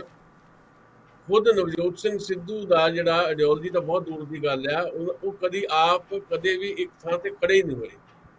ਤੇ ਜਿਹੜਾ ਬੰਦਾ ਮਤਲਬ 15 ਸਾਲ ਭਾਰਤੀ ਜਨਤਾ ਪਾਰਟੀ 'ਚ ਰਿਹਾ ਹੋਵੇ ਤੇ ਹੁਣ ਪਿਛਲੇ 6 ਸਾਲ ਤੋਂ ਕਾਂਗਰਸ 'ਚ ਹੋਵੇ ਤੇ ਗੱਲਾਂ ਜਿਸ ਕਿਸਮ ਦੀਆਂ ਉਹ ਕਰ ਰਿਹਾ ਹੋਵੇ ਤੇ ਮੁੜ ਕੇ ਕੁਰਸੀ ਜਿਹੜੀ ਇੱਕ ਹੈ ਉਹਦੀ ਲੜਾਈ ਵਿੱਚੋਂ ਨਿਕਲਿਆ ਹੋਵੇ ਵੀ ਮੈਨੂੰ ਤਾਂ ਵੱਡੀ ਕੁਰਸੀ ਚਾਹੀਦੀ ਸੀ, ਤੇ ਉਸ ਤੋਂ ਬਾਅਦ ਇਹ ਸਾਰਾ ਕੁਝ ਜੋ ਵੀ ਕੀਤਾ ਜਾ ਰਿਹਾ, ਹਾਲੇ ਵੀ ਇਸ ਗੱਲ ਦੀ ਕੋਸ਼ਿਸ਼ ਕੀਤੀ ਜਾ ਰਹੀ ਹੈ ਕਿ ਪੈਰਲਲ ਵਰਤਾਂਤ ਉਸਾਰਿਆ ਜਾਏ, ਨੈਰੇਟਿਵ ਉਸਾਰਿਆ ਜਾਏ ਲੋਕਾਂ ਦੇ ਵਿੱਚ।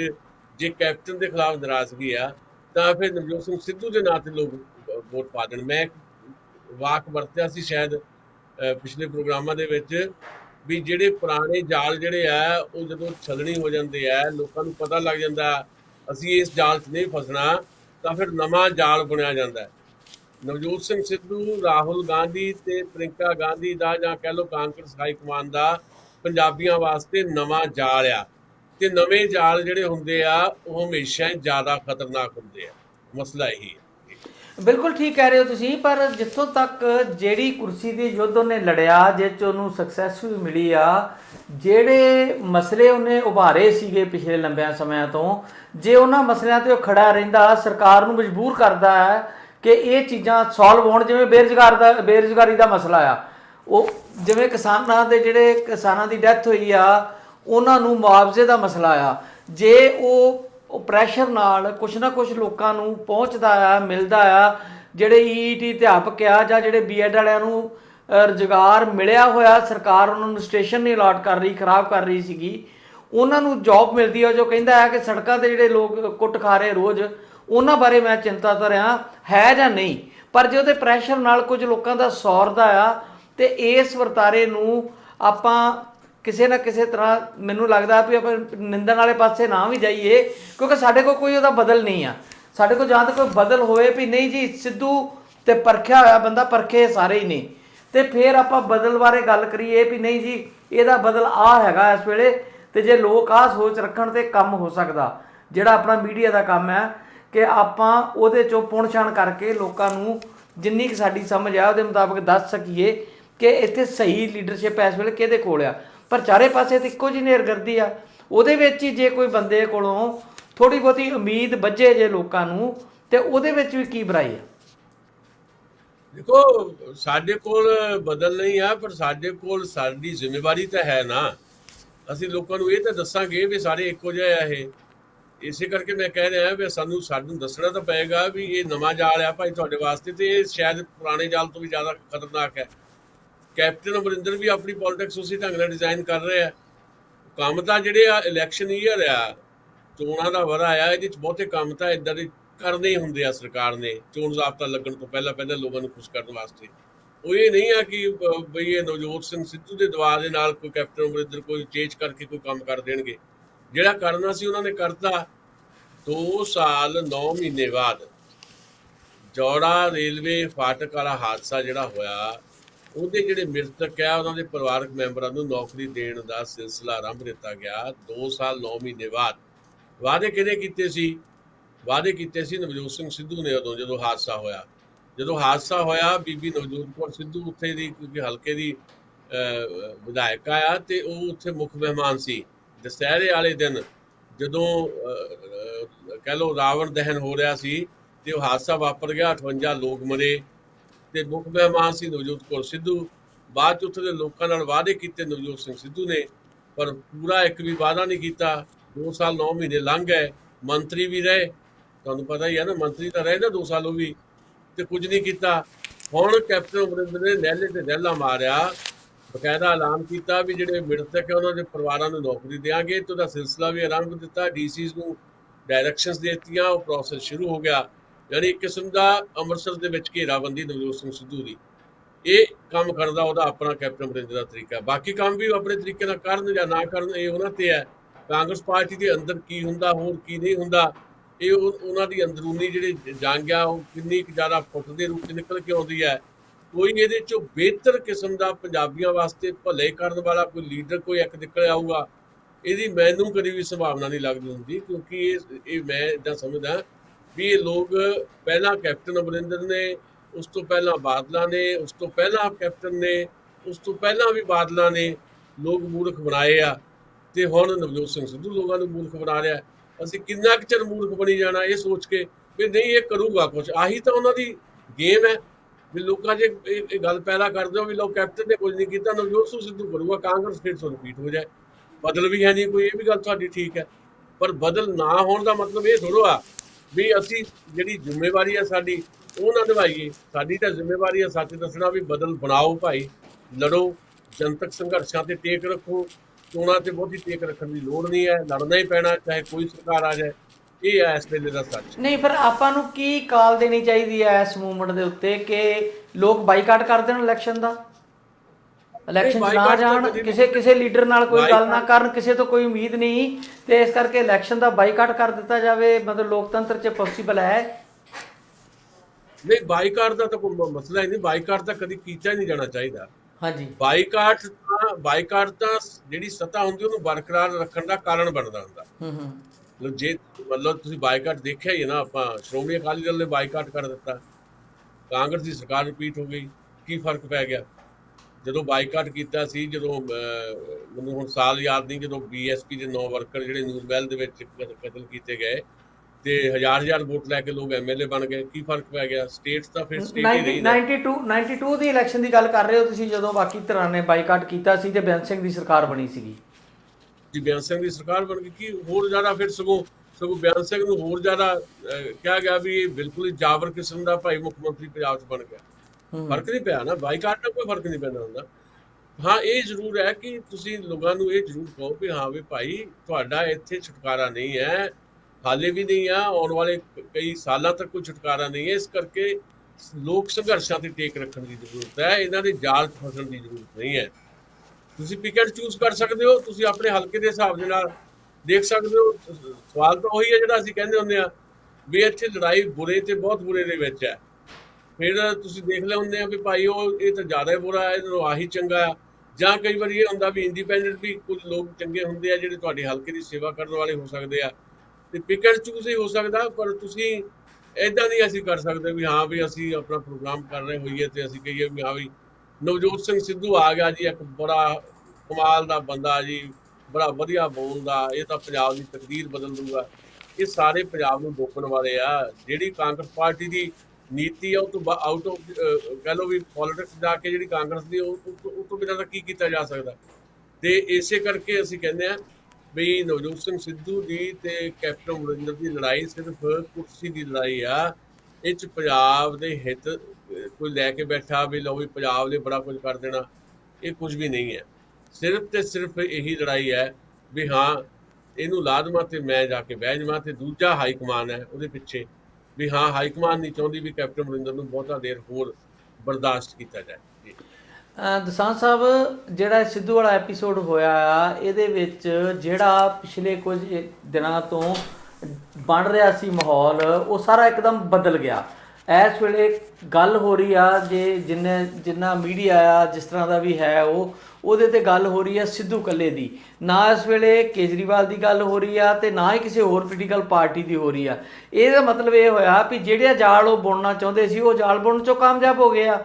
ਲੋਕ ਅੱਜ ਸਿੱਧੂ ਦੀ ਗੱਲ ਕਰ ਰਹੇ ਆ, ਕੱਲ੍ਹ ਨੂੰ ਜੇ ਉਹ ਕੈਪਟਨ ਦੇ ਬਦਲਦੇ ਰੂਪ 'ਚ ਸਾਹਮਣੇ ਆਉਂਦਾ ਆ ਤੇ ਕਾਂਗਰਸ ਰਿਪੀਟ ਹੋ ਜਾਂਦੀ ਆ, ਤੇ ਫਿਰ ਲੋਕ ਚੇਤਨਾ ਨੂੰ ਆਪਾਂ ਕਿੱਧਰ ਦਾ ਜੋ ਮਰਜ਼ੀ ਕਹੀ ਜਾਈਏ, ਮਤਲਬ ਇਸ ਵੇਲੇ ਤੇ ਉਹ ਸਕਸੈਸਫੁਲ ਨੇ ਨਾ ਆਪਣੀ ਗੇਮ ਦੇ ਵਿੱਚ।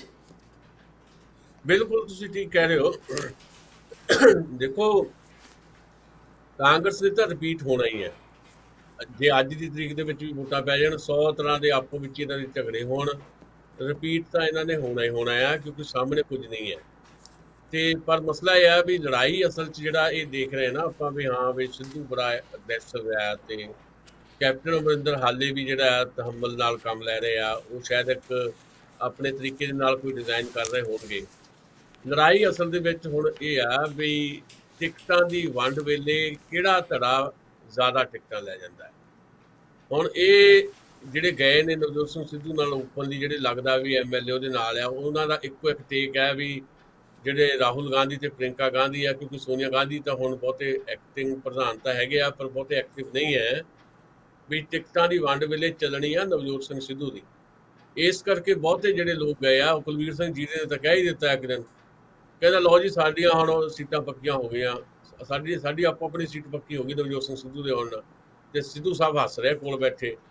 ਤੇ ਅਸਲ ਮਸਲਾ ਇਹ ਹੈ ਵੀ ਉਹਨਾਂ ਨੂੰ ਲੱਗਦਾ ਹੈ ਵੀ ਜੇ ਨਵਜੋਤ ਸਿੰਘ ਸਿੱਧੂ ਨਾਲ ਰਵਾਂਗੇ, ਜਿਹੜੇ ਨਵੇਂ ਖਾਸ ਤੌਰ ਦੇ ਉੱਤੇ ਐਮਐਲਏ ਆ, ਜਿਹਨਾਂ ਨੂੰ ਲੱਗਦਾ ਕਿ ਸਾਨੂੰ ਇਗਨੋਰ ਕੀਤਾ ਗਿਆ, ਵੀ ਟਿਕਟ ਪੱਕੀ ਆ ਸਾਡੀ। ਇਹਨਾਂ ਦੀ ਲੜਾਈ ਤਾਂ ਟਿਕਟ ਤੱਕ ਆ ਵੀ ਸਾਡੀ ਟਿਕਟ ਜਿਹੜੀ ਪੱਕੀ ਹੋਵੇ।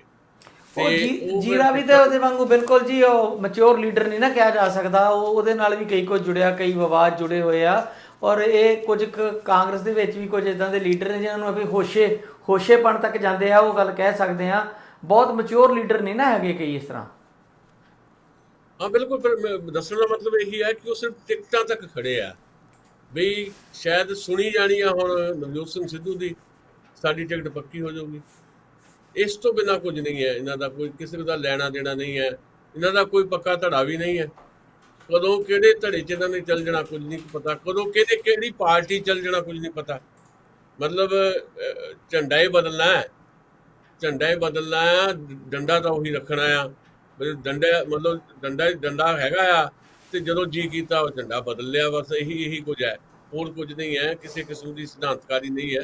ਤੇ ਇਸ ਹਿਸਾਬ ਨਾਲ ਲੜਾਈ ਚੱਲ ਰਹੀ ਆ ਵੀ ਟਿਕਟਾਂ ਦੀ ਵੰਡ ਤੱਕ ਇੱਦਾਂ ਦਾ ਮਾਹੌਲ ਕ੍ਰੀਏਟ ਕਰ ਦਿੱਤਾ ਜਾਏ ਵੀ ਲੱਗੇ ਵੀ ਨਵਜੋਤ ਸਿੰਘ ਸਿੱਧੂ ਜਿਹੜੇ ਆ ਉਹਨਾਂ ਦਾ ਨਾਲ ਰਿਹਾ, ਸਾਨੂੰ ਟਿਕਟ ਮਿਲ ਜਾਣੀ ਹੈ। ਤੇ ਪਰ ਲੜਾਈ ਉਦੋਂ ਜ਼ਿਆਦਾ ਤਿੱਖੀ ਹੋਣੀ ਹੈ। ਇਸ ਵੇਲੇ ਜੋ ਦਿਖਾਈ ਦੇ ਰਿਹਾ ਤੂਫਾਨ ਤੋਂ ਪਹਿਲਾਂ ਦੀ ਸ਼ਾਂਤੀ ਹੈ। ਇਹ ਜੋ ਕੈਪਟਨ ਦਾ ਕੈਂਪ ਜਿਹੜਾ ਆ, ਜਿਵੇਂ ਦਿਖਾਈ ਦੇ ਰਿਹਾ ਵੀ ਥੋੜਾ ਹਾਲੇ ਵੀ ਸ਼ਾਂਤੀ ਤੋਂ ਕੰਮ ਲੈ ਰਿਹਾ, ਉਹ ਸੋਚ ਰਹੇ ਨੇ ਇਹ ਤਾਂ ਹੁਣ ਰੀਸ਼ਫਲ ਤੇ ਪਤਾ ਲੱਗੇਗਾ, ਜਿਹੜਾ ਮੰਤਰੀ ਮੰਡਲ ਦਾ ਜਿਹੜਾ ਵਿਸਥਾਰ ਕਰਨਾ ਜਾਂ ਫੇਰ ਬਦਲ ਕਰਨਾ ਜਾਂ ਕਰਨਾ ਨਹੀਂ ਕਰਨਾ, ਵਿੱਚ ਇੱਦਾਂ ਦੀਆਂ ਵੀ ਖਬਰਾਂ ਆਈ ਜਾਂਦੀਆਂ ਵੀ ਸ਼ਾਇਦ ਉਹ ਨਾ ਹੀ ਹੋਵੇ, ਵੀ ਹੁਣ 6 ਮਹੀਨਿਆਂ ਲਈ ਕੱਲ੍ਹ ਦੇ ਕੁਝ ਬਦਲਣਾ, ਪਰ ਬਦਲਿਆ ਜਾਏਗਾ ਜਿੱਦਾਂ ਦੀਆਂ ਖਬਰਾਂ ਆ ਰਹੀਆਂ। ਤੇ ਉਹਦੇ 'ਚ ਕੈਪਟਨ ਦੀ ਹੀ ਮਰਜ਼ੀ ਚੱਲਦੀ ਹੈ ਜਾਂ ਕਿੰਨਾ ਕੁ ਦਖਲ ਹਾਈਕਮਾਨ ਦਾ ਰਹਿੰਦਾ, ਉਦੋਂ ਸ਼ਾਇਦ ਬਹੁਤਾ ਪਤਾ ਲੱਗੇਗਾ ਕਿ ਅਸਲ ਦੇ ਵਿੱਚ ਹੁਣ ਹੋਣਾ ਕੀ ਹੈ ਭਵਿੱਖ ਦੇ ਵਿੱਚ। ਕਾਂਗਰਸ ਪਾਰਟੀ ਦਾ ਕੀ ਬਣੇਗਾ ਪੰਜਾਬ ਦੇ ਵਿੱਚ, ਬਣੇ ਨਾ ਬਣੇ ਵੱਖਰੀ ਗੱਲ ਹੈ, ਪਰ ਕਿਸੇ ਨੂੰ ਕੋਈ ਫਿਕਰ ਨਹੀਂ ਹੈ, ਲੋਕਾਂ ਦਾ ਫਿਕਰ ਨਹੀਂ ਹੈ। ਬਿਆਨ ਦੇ ਦੇਣੇ, ਮੰਗ ਪੱਤਰ ਦੇ ਦੇਣੇ ਆਪਣੇ ਮੁੱਖ ਮੰਤਰੀ ਨੂੰ, ਉਹਦੇ ਤੋਂ ਇਹ ਨਹੀਂ ਭਾਵ ਨਿਕਲ ਆਉਂਦਾ ਵੀ ਇਹ ਬੜੇ ਫਿਕਰਮੰਦ ਆ ਲੋਕਾਂ ਲਈ। ਉਹ ਆਪਣੀ ਪੋਲੀਟਿਕਸ, ਆਪਣੀ ਰਾਜਨੀਤੀ ਜਿਹੜੀ ਆਪਣੇ ਢੰਗ ਨਾਲ ਡਿਜ਼ਾਈਨ ਕਰ ਰਹੇ ਜੀ। ਪੋਲੀਟੀਸ਼ੀਅਨ ਨੇ ਆਪਣੀ ਪਾਲਿਸੀ ਜਿਹੜੀ ਆਪਣੀ ਪੋਲੀਟਿਕਸ ਆ ਉਹ ਤੇ ਖੇਡੀ ਜਾਣੀ ਹੈ ਜੀ। ਤੋਂ ਯਾਦ ਆ ਗਈ ਇੱਕ ਗੱਲ, ਮੈਂ ਕੱਲ ਇੱਕ ਕੁਦਰਤੀ ਕਲਿੱਪ ਦੇਖ ਰਿਹਾ ਸੀ, ਉਹ ਕਪਿਲ ਸ਼ਰਮਾ ਦੇ ਸ਼ੋਅ ਦੀ ਕਲਿੱਪ ਹੈ। ਹਾਂਜੀ। ਤੇ ਉਹਦੇ 'ਚ ਸਲਮਾਨ ਖਾਨ ਦੀ ਸਾਰੀ ਫੈਮਿਲੀ ਆਈ ਬੈਠੀ ਸੀ ਤੇ ਉੱਥੇ ਕੋਈ ਗੱਲ ਚੱਲਦੀ ਸੀ ਤੇ ਬੈਠੇ ਹੁੰਦੇ ਸੀ ਉਹ ਸੀਟ ਦੇ ਉੱਤੇ ਸਾਹਮਣੇ ਵਾਲੀ ਤੇ ਨਵਜੋਤ ਸਿੰਘ ਸਿੱਧੂ। ਜੀ। ਨਵਜੋਤ ਸਿੰਘ ਸਿੱਧੂ ਨੇ ਇੱਕ ਵਾਕ ਉੱਥੇ ਕਿਹਾ ਉਹਨਾਂ ਦੇ ਸਾਹਮਣੇ, ਉਹਨਾਂ ਨੇ ਪੁੱਛਿਆ ਵੀ ਜਿਹੜਾ ਅਭਿਨੇਤਾ ਤੇ ਨੇਤਾ 'ਚ ਕੀ ਫਰਕ ਆ। ਮਤਲਬ ਅਦਾਕਾਰ ਨੂੰ ਹਿੰਦੀ 'ਚ ਅਭਿਨੇਤਾ ਕਹਿੰਦੇ ਆ, ਨੇਤਾ। ਹਾਂਜੀ ਬਿਲਕੁਲ। ਉਹਨੇ ਜਵਾਬ ਇਹ ਦਿੱਤਾ ਵੀ ਜਿਹੜਾ ਐਕਟਰ ਹੈ ਨਾ, ਉਹ 3 ਘੰਟੇ ਲਈ ਲੋਕਾਂ ਨੂੰ ਮੂਰਖ ਬਣਾਉਂਦਾ, ਤੇ ਜਿਹੜਾ ਸਿਆਸੀ ਲੀਡਰ ਹੈ ਨਾ, ਉਹ ਤਾਂ ਉਮਰ ਲੋਕਾਂ ਨੂੰ ਮੂਰਖ ਬਣਾਉਂਦਾ। ਇਹ ਨਵਜੋਤ ਸਿੰਘ ਸਿੱਧੂ ਦੇ ਲਫ਼ਜ਼ ਆ, ਬਸ ਤੁਸੀਂ ਇਹ ਸਮਝ ਲਓ। ਕਮੇਡੀ ਸ਼ੋਅ ਹੈ ਜੀ, ਕਮੇਡੀ ਸ਼ੋਅ 'ਚ ਉਹਨੂੰ ਲਾਈਟਲੀ ਲੈ ਕੇ ਉਸ ਤਰ੍ਹਾਂ ਗੱਲ ਹੋ ਗਈ ਹੈਗੀ। ਵੈਸੇ ਗੱਲ ਇਹ ਸੱਚੀ ਆ, ਇਹ 'ਚ ਕੋਈ ਸ਼ੱਕ ਨਹੀਂ ਹੈ। ਗੱਲ ਸੱਚੀ ਆ, ਗੱਲ ਸੱਚੀ। ਮੈਂ ਕਹਿੰਦਾ ਵੀ ਫਿਰ ਵੀ ਇੱਕ ਰਾਜਨੇਤਾ, ਇੱਕ ਲੀਡਰ ਅਗਰ ਇਹ ਗੱਲ ਐਕਸੈਪਟ ਕਰਦਾ ਆ, ਬਾਕੀ ਤੇ ਐਕਸੈਪਟ ਵੀ ਨਹੀਂ ਕਰਦੇ ਕਿ ਅਸੀਂ ਮੂਰਖ ਬਣਾਉਂਦੇ ਆ। ਤੁਸੀਂ ਕੈਪਟਨ ਸਾਹਿਬ ਨੂੰ ਪੁੱਛ ਕੇ ਵੇਖ ਲਓ, ਬਾਦਲ ਸਾਹਿਬ ਨੂੰ ਪੁੱਛ ਕੇ ਵੇਖ ਲਓ ਕਿ ਤੁਸੀਂ ਲੋਕਾਂ ਨੂੰ ਮੂਰਖ ਬਣਾਉਂਦੇ ਹੋ। ਉਹ ਕਹਿਣਗੇ ਕਦੀ ਨਹੀਂ, ਅਸੀਂ ਤੇ ਪੰਜਾਬ ਦੇ ਹਿੱਤਾਂ ਲਈ ਲੜਦੇ ਆ। ਪਰ ਜੇ ਇੱਕ ਬੰਦਾ ਇਹ ਕਹਿੰਦਾ ਆ ਤੇ ਫਿਰ ਵੀ ਮੈਂ ਉਹਨਾਂ ਦੀ ਵਡਿਆਈ ਹੈ, ਜਿੱਦਾਂ ਦਾ ਮਰਜ਼ੀ ਆ ਉਹ। ਇਹ ਗੱਲ ਉਹਨੇ ਹੁਣ ਨਹੀਂ ਨਾ ਕਹੀ, ਇਹ ਗੱਲ ਕਹੀ ਉਹਦੇ ਕਾਮੇਡੀ ਸ਼ੋਅ ਦੇ ਵਿੱਚ। ਹੁਣ ਕਹਿ ਕੇ ਦਿਖਾਵੇ ਨਾ ਵੀ ਜਿਹੜੀ ਗੱਲ ਮੈਂ ਕਹੀ ਆ, ਕਹਿੰਦਾ ਮੈਂ ਸੋਚ ਸਮਝ ਕੇ ਕਹਿੰਦਾ ਨਵਜੋਤ ਸਿੰਘ ਸਿੱਧੂ, ਮੈਂ ਬੋਲਦਾ ਸੋਚ ਸਮਝ ਕੇ ਬੋਲਦਾ। ਇੱਕ ਗੱਲ ਤਾਂ ਹੁਣ ਇਹ ਗੱਲ ਕਹਿ ਕੇ ਦਿਖਾਵੇ, ਦੂਜੀ ਗੱਲ ਇਹੀ ਗੱਲ ਮੰਨ ਲਵੇ ਵੀ ਹਾਂ ਮੈਂ ਮੇਰੇ ਮੂੰਹ ਚੋਂ ਨਿਕਲ ਗਿਆ ਕਿਸਾਨਾਂ ਬਾਰੇ, ਮੈਂ ਕਿਸਾਨਾਂ ਨੂੰ ਪਿਆਸਾ ਕਹਿ ਦਿੱਤਾ, ਆਪਣੇ ਆਪ ਨੂੰ ਖੂਹ ਕਹਿ ਦਿੱਤਾ। ਉਹ ਤਾਂ ਮੰਨਣ ਦੀ ਥਾਂ ਦੇ ਉੱਤੇ ਵੀਡੀਓ ਦੇ ਵਿੱਚ ਹਿੱਸਾ ਹੀ ਕੱਟ ਦਿੱਤਾ, ਉਹ ਹਿੱਸਾ ਹੀ ਡਿਲੀਟ ਕਰ ਦਿੱਤਾ, ਜਿਹੜੀ ਵੀਡੀਓ ਜਿਹੜੀ ਪਾਈ ਆ ਸੋਸ਼ਲ ਮੀਡੀਆ ਤੇ। ਸੋ ਹੁਣ ਬੰਦੇ ਨਾ ਉਹ ਜ਼ਿਆਦਾ ਬੋਲਣਾ, ਉਹੀ ਗੱਲ ਨਾ, ਜਿਹੜਾ ਜ਼ਿਆਦਾ ਬੋਲਣ ਵਾਲਾ ਬੰਦਾ ਕਿਤੇ ਨਾ ਕਿਤੇ ਉਹਦੇ ਕੋਲੋਂ ਇੱਕ ਗਲਤ ਗੱਲ ਹੋ ਜਾਂਦੀ ਹੈ, ਜਿਹਦਾ ਮੁੜ ਕੇ ਬੜਾ ਖਮਿਆਜਾ ਭੁਗਤਣਾ ਪੈਂਦਾ। ਉਹ ਇੱਕ ਗੱਲ ਜਿਹੜੀ ਕਹਿ ਕੇ ਉਹਨੂੰ ਵਾਪਸ ਨਹੀਂ ਲਿਆ ਜਾ ਸਕਦਾ। ਇਹ ਤਾਂ ਹੀ ਕਹਿੰਦੇ ਆ ਨਾ, ਪਹਿਲਾਂ ਤੋਲੋ ਫਿਰ ਬੋਲੋ ਵਾਲੀ ਗੱਲ। ਸੋ ਆਪਾਂ ਥੋੜ੍ਹੀ ਜਿਹੀ ਹੋਰ ਗੱਲ ਕਰ ਲਈਏ। ਨਰਿੰਦਰ ਮੋਦੀ ਵੀ ਕਹਿੰਦੇ ਆ ਕਿ ਵਿਰੋਧੀ ਪਾਰਟੀਆਂ ਚਰਚਾ ਤੋਂ ਭੱਜ ਰਹੀਆਂ ਨੇ, ਤੇ ਦੂਜੇ ਪਾਸੇ ਹਾਲਤ ਇਹ ਆ ਕਿ ਪੋਲੀਟੀਕਲ ਪਾਰਟੀਆਂ ਭਾਵੇਂ ਭਗਵੰਤ ਮਾਨ ਦੀ ਹੋਣ ਜਾਂ ਰੋਜ਼ ਨਵਾਂ ਲੈ ਕੇ ਆਉਂਦੀਆਂ ਮੁੱਦਾ ਵੀ ਇਹ 'ਤੇ ਗੱਲ ਕਰੋ, ਸਰਕਾਰ ਖੁਦ ਗੱਲ ਨਹੀਂ ਕਰ ਰਹੀ। ਤੇ ਨਰਿੰਦਰ ਮੋਦੀ ਇਲਜ਼ਾਮ ਲਾ ਰਹੇ ਆ ਕਿ ਚਰਚਾ ਤੋਂ ਭੱਜ ਰਹੀਆਂ ਨੇ ਵਿਰੋਧੀ ਪਾਰਟੀਆਂ। ਚਰਚਾ ਤੋਂ ਮੈਨੂੰ ਲੱਗਦਾ ਨਰਿੰਦਰ ਮੋਦੀ ਦੀ ਟੀਮ ਭੱਜ ਰਹੀ ਆ ਕਿ ਕੋਈ ਗੱਲ ਜਿਹੜੀ ਆ ਉਹ ਸਾਰਥਕ ਪਾਰਲੀਮੈਂਟ 'ਚ ਕੀਤੀ ਨਾ ਜਾਵੇ, ਬਿੱਲ ਪਾਸ ਕਰਾ ਲਏ ਜਾਣ ਅੰਧੇਰ ਬਿਲਕੁਲ ਖਾਤੇ 'ਚ। ਤੁਸੀਂ ਠੀਕ ਕਿਹਾ, ਚਰਚਾ ਤੋਂ ਤਾਂ ਸਰਕਾਰ ਭੱਜ ਰਹੀ ਹੈ। ਹੂੰ ਚਰਚਾ ਤੋਂ ਦੇਖੋ, ਪਹਿਲੇ ਦਿਨ ਹੀ ਕੰਮ ਰੋਕੂ ਮਤਾ ਪੇਸ਼ ਕੀਤਾ ਤਿੰਨ ਚਾਰ ਪਾਰਟੀਆਂ ਨੇ ਵੀ ਖੇਤੀ ਕਾਨੂੰਨਾਂ ਤੇ ਬਹਿਸ ਹੋਵੇ। ਬਾਕੀ ਕੰਮ ਰੋਕੂ ਮਤਲਬ ਇਹੀ ਹੈ ਨਾ ਵੀ ਬਾਕੀ ਗੱਲਾਂ ਛੱਡੋ, ਬਾਕੀ ਕੰਮ ਰੋਕ ਦਿਓ, ਸਿਰਫ ਖੇਤੀ ਕਾਨੂੰਨਾਂ ਤੇ ਬਹਿਸ ਹੋਵੇ। ਤੇ ਸਰਕਾਰ ਭੱਜ ਗਈ, ਕੰਮ ਰੋਕੂ ਮਤਾ ਪ੍ਰਵਾਨ ਨਹੀਂ ਹੋਇਆ। ਭਗਵੰਤ ਮਾਨ ਨੇ ਤਾਂ ਪੰਜਵੀਂ ਵਾਰੀ ਕੰਮ ਰੋਕੂ ਮਤਾ ਪੇਸ਼ ਕਰਤਾ ਪਰ ਨਹੀਂ ਪ੍ਰਵਾਨ ਹੋਇਆ। ਸਰਕਾਰ ਕਹਿੰਦੀ ਨਹੀਂ ਅਸੀਂ ਗੱਲ ਕਰਨੀ। ਫਿਰ ਸਰਕਾਰ ਝੂਠ ਬੋਲਦੀ ਹੈ ਵੀ ਹਾਂ ਜੀ ਆਕਸੀਜਨ ਨਾਲ ਇੱਕ ਵੀ ਬੰਦਾ ਨਹੀਂ ਭਾਰਤ ਦੇ ਵਿੱਚ ਮਰਿਆ। ਵਿਰੋਧੀ ਧਿਰ ਕਹਿੰਦੀ ਚਰਚਾ ਕਰ ਲਓ, ਉਹ ਕਹਿੰਦੇ ਅਸੀਂ ਚਰਚਾ ਨਹੀਂ ਕਰਦੇ ਕਿਉਂਕਿ ਤੱਥ ਹੈ ਨਹੀਂ, ਕੋਈ ਫੈਕਟ ਹੈ ਨਹੀਂ ਉਹਨਾਂ ਦੇ ਕੋਲ। ਫਿਰ ਪੈਗਾਸਸ ਜਸੂਸੀ ਕਾਂਡ ਹੈ, ਕੱਲ ਸਾਰਾ ਦਿਨ ਇਸੇ ਗੱਲ ਤੇ ਨਿਕਲਿਆ। ਜੀ। ਵਿਰੋਧੀ ਧਿਰ ਜਿਹੜੀ ਰੌਲਾ ਪਾਈ ਗਈ ਵੀ ਭਾਈ ਇਹ ਤੇ ਕਰੋ ਗੱਲ, ਇਹ ਤੇ ਜਾਂਚ ਕਮਿਸ਼ਨ ਵੀ ਬਿਠਾਓ। ਤੇ ਜਾਂਚ ਕਮਿਸ਼ਨ ਤਾਂ ਕੀ ਬਿਠਾਉਣਾ ਸੀ, ਚਰਚਾ ਲਈ ਵੀ ਸਰਕਾਰ ਤਿਆਰ ਨਹੀਂ ਹੋਈ। ਤੇ ਬੀਬੀ ਮਮਤਾ ਬੈਨਰਜੀ ਨੇ ਪੱਛਮੀ ਬੰਗਾਲ 'ਚ ਵੱਖਰੇ ਤੌਰ 'ਤੇ ਜਾਂਚ ਕਮਿਸ਼ਨ 2 ਮੈਂਬਰ ਦਾ ਬਣਾ ਦਿੱਤਾ। ਕਹਿੰਦੀ ਉਮੀਦ ਸੀਗੀ ਵੀ ਸਰਕਾਰ ਇੱਥੇ ਕੁਝ ਕਰੂਗੀ, ਪਰ ਸਰਕਾਰ ਜਿਹੜੀ ਆ ਕੁਝ ਕਰਨਾ ਨਹੀਂ ਚਾਹੁੰਦੀ। ਸੋ ਚਰਚਾ ਤੋਂ ਵੀ ਤੇ ਕਿਸੇ ਵੀ ਕਿਸਮ ਦੀ ਜਿਹੜੀ ਜਵਾਬਦਾਰੀ ਹੈ ਉਹਦੇ ਤੋਂ ਜੇ ਕੋਈ ਭੱਜਿਆ ਅੱਜ ਤਾਂ ਉਹ ਸਰਕਾਰ ਹੈ, ਨਰਿੰਦਰ ਮੋਦੀ ਦੀ ਸਰਕਾਰ ਹੈ। ਤੇ ਆਪਣੇ ਜਿਹੜੀ ਲੀਡਰਸ਼ਿਪ ਨੂੰ ਇਹ ਕਹਿਣਾ, ਸੰਸਦੀ ਜਿਹੜੇ ਆਗੂ ਸੀਗੇ ਉਹਨਾਂ ਨੂੰ ਮੀਟਿੰਗ 'ਚ ਕਿਹਾ ਇਹ ਗੱਲ ਉਹਨੇ ਵੀ ਤੁਸੀਂ ਹੁਣ ਲੋਕਾਂ 'ਚ ਜਾਓ ਜੀ, ਕਿਉਂਕਿ ਲੱਗਦਾ ਇਹ ਆ ਕਿ ਪਾਰਲੀਮੈਂਟ ਦੇ ਵਿੱਚ ਵੀ ਨੋਸ਼ੀ ਝੱਲਣੀ ਪੈ ਰਹੀ ਹੈ। ਥੱਲੋਂ ਵੀ ਜਿੱਦਾਂ ਦੀਆਂ ਰਿਪੋਰਟਾਂ ਆ ਰਹੀਆਂ ਉਹ ਕਿਤੇ ਨਾ ਕਿਤੇ ਹਿੱਲ ਗਈ ਆ ਸਰਕਾਰ। ਹੁਣ ਆਪਣੇ ਸੰਸਦੀ ਮੈਂਬਰਾਂ ਨੂੰ ਕਹਿ ਰਹੇ ਸੀ ਵੀ ਤੁਸੀਂ ਆਪੋ ਆਪਣੇ ਹਲਕੇ ਦੇ ਵਿੱਚ 2-2 ਮੈਂਬਰੀ ਕਮੇਟੀ ਬਣਾਓ ਇੱਕ, ਤੇ 75 ਦਿਨਾਂ ਤੱਕ ਇਹ ਸਾਰੇ ਆਪੋ ਆਪਣੇ ਹਲਕੇ 'ਚ ਰਹਿਣ, ਲੋਕਾਂ ਨੂੰ ਦੱਸੋ ਵੀ ਅਸੀਂ ਠੀਕ ਕਰ ਰਹੇ ਹਾਂ। ਤੇ ਵਿਰੋਧੀ ਧਿਰ ਜਿਹੜੀ ਆ ਉਹ ਸਾਡੀ ਗੱਲ ਨਹੀਂ ਸੁਣਦੀ। ਜੇ ਵਿਰੋਧੀ ਧਿਰ ਤੁਹਾਡੀ ਗੱਲ ਨਹੀਂ ਸੁਣਦੀ ਤਾਂ ਇਹਦਾ ਮਤਲਬ ਹੈ ਕਿ ਤੁਸੀਂ ਜਿਹੜੇ ਆ ਨਾਕਾਮ ਹੋ ਚੁੱਕੇ ਹੋ। ਜਦ ਕਿ ਉਲਟ ਰਿਹਾ, ਕਿਸੇ ਦੀ ਵੀ ਕੋਈ ਗੱਲ ਸਰਕਾਰ ਨਹੀਂ ਸੁਣ ਰਹੀ। ਇਹੀ ਰਿਐਲਿਟੀ ਹੈ, ਇਹੀ ਸਾਹਮਣੇ ਸਾਰਿਆਂ ਦੇ ਸੱਚ ਪਿਆ ਜੀ। ਮਮਤਾ ਬੈਨਰਜੀ ਸੀਐਮ ਬਣਨ ਤੋਂ ਬਾਅਦ ਪਹਿਲੀ ਵਾਰ ਦਿੱਲੀ ਆਏ ਆ ਤੇ ਸਿਆਸਤ 'ਚ ਕਾਫੀ ਸਰਗਰਮੀ ਆ। ਇਲੈਕਸ਼ਨ ਵੇਲੇ ਇਹ ਗੱਲ ਸਾਹਮਣੇ ਆ ਰਹੀ ਸੀ ਕਿ ਇੱਕ ਬਦਲ ਦੇ ਵਜੋਂ ਮਮਤਾ ਬੈਨਰਜੀ ਨੂੰ ਦੇਖਿਆ ਜਾ ਰਿਹਾ। ਸ਼ੁਰੂਆਤੀ ਦੌਰ 'ਚ ਇਹ ਕਿਹਾ ਗਿਆ ਸੀ ਕਿ ਸ਼ਾਇਦ ਕਾਂਗਰਸ ਨੂੰ ਪਾਸੇ ਰੱਖ ਕੇ, ਕਿਉਂਕਿ ਕਾਂਗਰਸ ਨਾਲ ਵੀ ਅੰਕੜਾ 36 ਦਾ ਹੈਗਾ ਮਮਤਾ ਹਰਾਂ ਦਾ, ਤੇ ਇੱਕ ਕੋਈ ਐਸੀ ਟੀਮ ਬਣ ਸਕੇਗੀ। ਤੇ ਹੁਣ ਪ੍ਰਧਾਨ ਮੰਤਰੀ ਨੂੰ ਮਿਲਣ ਦੀਆਂ ਤਸਵੀਰਾਂ ਰਿਲੀਜ਼ ਹੋਈਆਂ 'ਚ ਪ੍ਰਧਾਨ ਮੰਤਰੀ ਬੜਾ ਝੁੱਕ ਕੇ ਉਹਨਾਂ ਨੂੰ ਮਿਲ ਰਹੇ ਆ, ਹੱਥ ਜੋੜ ਕੇ ਔਰ ਸਿਰ ਝੁਕਾ ਕੇ ਮਿਲ ਰਹੇ ਆ। ਔਰ ਦੂਜੇ ਪਾਸੇ ਮਮਤਾ ਬੈਨਰਜੀ ਨੇ ਸਵਾਲਾਂ ਦੇ ਜਵਾਬ 'ਚ ਕਿਹਾ ਹੈ ਕਿ ਵਿਰੋਧੀ ਏਕਤਾ ਆਪਣੇ ਆਪ ਆਕਾਰ ਲੈ ਲੇਗੀ ਅਗਲੀ ਇਲੈਕਸ਼ਨ ਆਉਣ ਤੱਕ। ਸੋ ਬਿਨਾਂ ਯਤਨ ਤੋਂ ਵਿਰੋਧੀਆਂ ਦੀ ਏਕਤਾ, ਇੰਨੇ ਸਾਰੇ ਦਲ ਹੋਣ ਹਿੰਦੁਸਤਾਨ 'ਚ, ਆਪਣੇ ਆਪ ਕਿੱਦਾਂ ਆਕਾਰ ਲੈ ਲੇਗੀ ਜੇ ਕੋਈ ਉਹਦੇ ਲਈ ਐਕਟੀਵਿਟੀ ਸ਼ੁਰੂ ਨਹੀਂ ਕੀਤੀ ਜਾਏਗੀ ਤਾਂ? ਦੇਖੋ, ਜਿਹੜਾ ਤਾਂ ਮਿਲਣਾ ਸੀ ਨਰਿੰਦਰ ਮੋਦੀ ਨਾਲ ਉਹ ਤਾਂ ਰੂਟੀਨ 'ਚ ਡਿਪਲੋਮੈਟਿਕ ਜਿਹੜਾ ਮੁਲਾਕਾਤਾਂ ਹੁੰਦੀਆਂ ਸਟੇਟ ਦੇ ਜਿਹੜੇ ਸੈਂਟਰ ਦੇ ਰਿਲੇਸ਼ਨਸ ਦੇ ਵਿੱਚ ਜਿਹੜੀਆਂ ਲੋੜਾਂ ਨੇ ਇੱਕ ਸੂਬੇ ਦੀਆਂ, ਉਹਦੀ ਇੱਕ ਆਪਣੇ ਆਪ 'ਚ ਗੱਲ ਕਰਨੀ ਜ਼ਰੂਰੀ ਹੁੰਦੀ ਹੈ। ਕਿਉਂਕਿ ਫਿਰ ਵੀ ਡੈਮੋਕ੍ਰੇਟਿਕ ਸੈਟਅਪ ਹੈ, ਪ੍ਰਧਾਨ ਮੰਤਰੀ ਨੂੰ ਮਿਲਣਾ ਪ੍ਰੋਟੋਕਾਲ ਹੈ। ਕਿ ਉਹ ਪ੍ਰਧਾਨ ਮੰਤਰੀ ਨੂੰ ਮਿਲ ਕੇ ਉਹਨਾਂ ਨੇ ਕਿਹਾ ਕਿ ਜਿੰਨੀ ਸਾਡੀ ਜ਼ਰੂਰਤ ਹੈਗੀ ਆ ਵੈਕਸੀਨ ਦੀ, ਸਾਨੂੰ ਵੈਕਸੀਨ ਦੀ ਨਹੀਂ ਮਿਲ ਰਹੀ, ਉਹ ਵੈਕਸੀਨ ਸਾਨੂੰ ਉਨੀ ਮੁਹੱਈਆ ਕਰਵਾਈ ਜਾਏ। ਕੁਝ ਇੱਦਾਂ ਦੀਆਂ ਗੱਲਾਂ ਕੀਤੀਆਂ। ਬਾਕੀ ਉਹਨਾਂ ਨੇ ਬਾਹਰ ਆ ਕੇ ਕਿਹਾ ਕਿ ਕੁਝ ਗੱਲਾਂ ਹੋਰ ਵੀ ਹੋਈਆਂ ਨੇ, ਪਰ ਪ੍ਰਧਾਨ ਮੰਤਰੀ ਨਾਲ ਹੋਈ ਹਰ ਗੱਲ ਜਨਤਕ ਨਹੀਂ ਕੀਤੀ ਜਾ ਸਕਦੀ। ਤੇ ਦੂਜੀ ਗੱਲ, ਉਹ ਪਹਿਲਾਂ ਆਨੰਦ ਸ਼ਰਮਾ ਨੂੰ ਮਿਲੇ। ਮਮਤਾ ਬੈਨਰਜੀ ਕਾਂਗਰਸ ਪਾਰਟੀ ਦੇ ਸੀਨੀਅਰ ਲੀਡਰ ਹੈ, ਉਸ ਤੋਂ ਪਹਿਲਾਂ ਪ੍ਰਸ਼ਾਂਤ ਕਿਸ਼ੋਰ ਨੂੰ ਮਿਲੇ ਆ। ਤੇ ਆਖਰੀ ਦਿਨ 5ਵੇਂ ਦਿਨ ਅੱਜ ਉਹਨਾਂ ਦਾ ਤੀਜਾ ਦਿਨ ਹੈ। ਅੱਜ ਵੀ ਕੁਝ ਮੁਲਾਕਾਤਾਂ ਦਾ ਸਿਲਸਿਲਾ ਖੇਤਰੀ ਪਾਰਟੀਆਂ ਦੇ ਆਗੂਆਂ ਨਾਲ ਉਹਨਾਂ ਦਾ ਹੋ ਸਕਦਾ ਹੈ।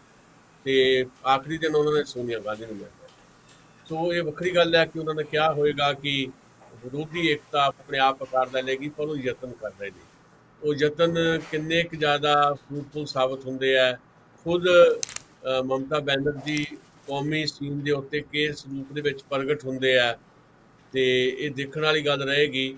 ਪਰ ਕਾਂਗਰਸ ਪਾਰਟੀ ਤੋਂ ਬਿਨਾਂ ਭਾਰਤ ਦੇ ਵਿੱਚ ਕੋਈ ਵਿਰੋਧੀ ਧਿਰ ਜਿਹੜੀ ਜਿਸ ਕਿਸਮ ਦੀ ਚਲੰਤ ਸਿਆਸਤ ਹੈ, ਮੈਂ ਇਹਦੀ ਗੱਲ ਕਰਦਾ, ਤੇ ਉਹ ਸਰਨੀ ਪੋਸੀਬਲ ਨਹੀਂ ਹੈ। ਕਿਉਂਕਿ ਕੌਮੀ ਪੱਧਰ ਦੇ ਉੱਤੇ ਭਾਵੇਂ ਥੋੜ੍ਹੇ ਭਾਵੇਂ ਬਹੁਤੇ ਹਰ ਥਾਂ ਦੇ ਉੱਤੇ ਕਾਂਗਰਸ ਪਾਰਟੀ ਹੈ। 20% ਦੇ ਕਰੀਬ ਇਸ ਵੇਲੇ ਵੀ ਦੇਸ਼ ਭਰ ਦੇ ਵਿੱਚ ਉਹਨਾਂ ਨੂੰ ਵੋਟਾਂ ਪਈਆਂ। ਤੇ ਜਿਹੜੀ ਭਾਰਤੀ ਜਨਤਾ ਪਾਰਟੀ ਹੈ ਉਹ 34, 35, 36% ਦੇ ਨੇੜੇ ਤੇੜੇ ਵੋਟਾਂ ਲੈ ਕੇ ਗਈ ਆ, ਜਾਂ ਐਨਡੀਏ ਕਹਿ ਲਓ। ਤੇ ਇਸ ਕਰਕੇ ਮੈਨੂੰ ਲੱਗਦਾ ਵੀ ਮਮਤਾ ਬੈਨਰਜੀ ਜੇ ਕੋਸ਼ਿਸ਼ ਵੀ ਕਰਨਗੇ ਤਾਂ, ਜਾਂ ਜਿਹੜੇ ਕੁਝ ਹੋਰ ਉਹਨਾਂ ਨੂੰ ਅੱਗੇ ਲੈ ਕੇ ਆਉਣਾ ਚਾਹੁੰਦੇ ਆ ਵੀ ਕੌਮੀ ਪੱਧਰ ਦੇ ਉੱਤੇ ਉਹੀ ਚਿਹਰਾ ਬਣਨ ਪ੍ਰਧਾਨ ਮੰਤਰੀ ਦੇ ਮੁਕਾਬਲੇ ਦੇ ਵਿੱਚ, ਤੇ ਉਹਨਾਂ ਦੀ ਜਿਹੜੀ ਇਹ ਕੋਸ਼ਿਸ਼ ਹੈ ਉਹਨੂੰ ਇੰਨੀ ਕਰਨ ਦੀ ਮਤਲਬ ਕੋਈ ਉਹਨੂੰ ਅਮਲੀ ਜਾਮਾ ਤਾਂ ਨਹੀਂ ਪਹਿਨਾਇਆ ਜਾ ਸਕਦਾ। 2024 ਹੈ ਤੇ ਹਾਲੇ ਦੇ ਯਤਨ ਹੋਣਗੇ ਤੇ ਬਹੁਤ ਸਾਰੇ ਲੀਡਰ ਹੋਰ ਵੀ ਨਿਕਲ ਕੇ ਆਉਣਗੇ। ਹੁਣ ਇਸ ਵੇਲੇ ਸਿਆਸਤ ਦਾ ਰੁਸਤਮੇ ਹਿੰਦ, ਜਿੱਦਾਂ ਸਾਡੇ ਮਿੱਤਰ ਪੱਤਰਕਾਰ ਸ਼ਮੀਲ ਨੇ ਕਿਤਾਬ ਲਿਖੀ ਸੀ, ਸਿਆਸਤ ਦਾ ਰੁਸਤਮੇ ਹਿੰਦ ਹਰਕਿਸ਼ਨ ਸਿੰਘ ਸੁਰਜੀਤ ਤੇ, ਇਸ ਤਰ੍ਹਾਂ ਦੀ ਚਲੰਤ ਸਿਆਸਤ ਦੇ ਵਿੱਚ ਸਭ ਤੋਂ ਜ਼ਿਆਦਾ ਹਰਕਿਸ਼ਨ ਸਿੰਘ ਸੁਰਜੀਤ ਵਰਗੇ ਸ਼ਰਦ ਵਿਅਕਤੀ ਪਵਾਰ ਦੀ ਜ਼ਰੂਰਤ ਹੈ। ਤੇ ਉਹ ਸ਼ਰਦ ਪਵਾਰ ਸ਼ਾਇਦ ਉਸ ਉਮਰ 'ਚ ਵੀ ਹੈ ਨਹੀਂ ਹਾਲੇ, ਤੇ ਨਾ ਹੀ ਉਹ ਇੰਨੀ ਸਰਗਰਮੀ ਨਾਲ ਕੰਮ ਕਰ ਸਕਦੇ ਆ, ਤੇ ਉਹਨਾਂ ਦਾ ਏਜੰਡਾ ਕੁਝ ਵੱਖਰਾ ਵੀ ਦਿਖਾਈ ਦੇ ਰਿਹਾ ਹੈ। ਉਹ ਵਿੱਚ ਵਿਚਾਲੇ ਜਾਏ ਆ, ਤੇ ਜਿੱਦਾਂ ਮੈਂ ਅੱਗੇ ਇੱਕ ਦਿਨ ਤੁਹਾਨੂੰ ਦੱਸਿਆ ਸੀ, ਲਗਾਤਾਰ ਨਰਿੰਦਰ ਮੋਦੀ ਨਾਲ ਮੁਲਾਕਾਤਾਂ ਦਾ ਸਿਲਸਿਲਾ ਜਿਹੜਾ ਆ ਉਹ ਇੱਕ ਸ਼ੱਕ ਜਿਹਾ ਪੈਦਾ ਕਰਦਾ ਵੀ ਸ਼ਰਦ ਪਵਾਰ ਸ਼ਾਇਦ ਰਾਸ਼ਟਰਪਤੀ ਦੀ ਦੌੜ ਦੇ ਵਿੱਚ ਵੀ ਹੈਗੇ ਆ। ਹਾਲ ਫਿਲਹਾਲ ਇਹ ਵੀ ਅੜਲੀ ਹੈ, ਇੰਨੀ ਛੇਤੀ ਇਹ ਨਤੀਜੇ ਕੱਢਣੇ। ਪਰ ਮੈਂ ਜਿਹੜੇ ਗੱਲ ਕਰ ਰਿਹਾ ਸੀ ਬਈ ਇੱਦਾਂ ਦਾ ਹਰਕਿਸ਼ਨ ਸਿੰਘ ਸੁਰਜੀਤ ਵਰਗਾ ਇਹ ਚਲੰਤ ਸਿਆਸਤ ਦੇ ਵਿੱਚ ਅੱਜ ਕੋਈ ਬੰਦਾ ਨਹੀਂ ਹੈ ਜਿਹੜਾ ਸਾਰੀ ਵਿਰੋਧੀ ਪਾਰਟੀਆਂ ਨੂੰ ਇੱਕ ਕਰਨ ਦੀ ਕੋਸ਼ਿਸ਼ ਕਰੇ, ਕਿਉਂਕਿ ਸੁਰਜੀਤ ਹੋਰਾਂ ਨੇ ਆਪ ਤਾਂ ਕੋਈ ਜ਼ਿੰਮੇਵਾਰੀ ਵਾਲਾ ਅਹੁਦੇ ਤੇ ਨਹੀਂ ਸੀ ਜਾਣਾ ਹੁੰਦਾ, ਪਰ ਇਹ ਸਾਰਿਆਂ ਨੂੰ ਇਕੱਠੇ ਕਰ ਦਿੰਦੇ ਸੀ। ਮਤਲਬ ਇਹ ਸੁਰਜੀਤ ਹੋਰਾਂ ਦੀ ਕਲਾਕਾਰੀ ਸੀ ਵੀ ਪਤਾ ਨਹੀਂ ਲੱਗਾ ਕਦੋਂ ਇੰਦਰ ਕੁਮਾਰ ਗੁਜਰਾਲ ਭਾਰਤ ਦੇ ਪ੍ਰਧਾਨ ਮੰਤਰੀ ਬਣ ਗਏ, ਪਤਾ ਨਹੀਂ ਲੱਗਾ ਕਦੋਂ HD ਦੇਵਗੌੜਾ ਕਿੱਥੋਂ ਕੱਢ ਕੇ ਲਿਆਂਦੇ ਐਜ਼ ਏ ਪ੍ਰਾਈਮ ਮਿਨਿਸਟਰ। ਉਹ ਇਸ ਚਲੰਤ ਸਿਆਸਤ ਦੇ ਵਿੱਚ ਇਸ ਤਰ੍ਹਾਂ ਦੇ ਵਿਅਕਤੀ ਦੀ ਕਿਸੇ ਇੱਕ ਦੀ ਜ਼ਰੂਰਤ ਹੈ। ਉਂਝ ਇਸ ਚਲੰਤ ਸਿਆਸਤ ਦੇ ਨਾਲ ਭਲਾ ਤਾਂ ਹੋਣ ਵਾਲਾ ਨਹੀਂ ਲੋਕਾਂ ਦਾ। ਤੀਜਾ ਮੋਰਚਾ ਨਹੀਂ, ਮੈਂ ਸਮਝਦਾ ਕਿ ਦੂਜੇ ਮੋਰਚੇ ਦੀ ਜ਼ਰੂਰਤ ਹੈ। ਜੇ ਕੱਲ ਨੂੰ ਆਪਾਂ ਗੱਲ ਕਰੀਏ ਪੰਜਾਬ ਬਾਰੇ, ਤਾਂ ਪੰਜਾਬ 'ਚ ਵੀ ਤੀਜੇ ਮੋਰਚੇ ਜਾਂ ਚੌਥੇ ਮੋਰਚੇ ਦੀ ਲੋੜ ਨਹੀਂ ਹੈ, ਇੱਥੇ ਵੀ ਦੂਜੇ ਮੋਰਚੇ ਦੀ ਲੋੜ ਹੈ, ਤੇ ਹਿੰਦੁਸਤਾਨ ਪੱਧਰ ਤੇ ਵੀ ਦੂਜੇ ਮੋਰਚੇ ਦੀ ਲੋੜ ਹੈ, ਕਿਉਂਕਿ ਇਹ ਸਾਰੇ ਇੱਕੋ ਹੀ ਮੋਰਚੇ ਦੇ ਲੋਕ ਨੇ, ਚਾਹੇ ਅਕਾਲੀ ਆ, ਬੀਜੇਪੀ ਆ, ਹੁਣ ਤਾਂ ਆਮ ਆਦਮੀ ਪਾਰਟੀ ਵੀ, ਚਾਹੇ ਦੇਸ਼ ਪੱਧਰ ਦੇ ਉੱਤੇ ਭਾਰਤੀ ਜਨਤਾ ਪਾਰਟੀ ਆ, ਕਾਂਗਰਸ ਆ, ਜਾਂ ਖੇਤਰੀ ਪਾਰਟੀਆਂ, ਇਹ ਸਾਰਾ ਇੱਕੋ ਮੋਰਚਾ ਹੈ।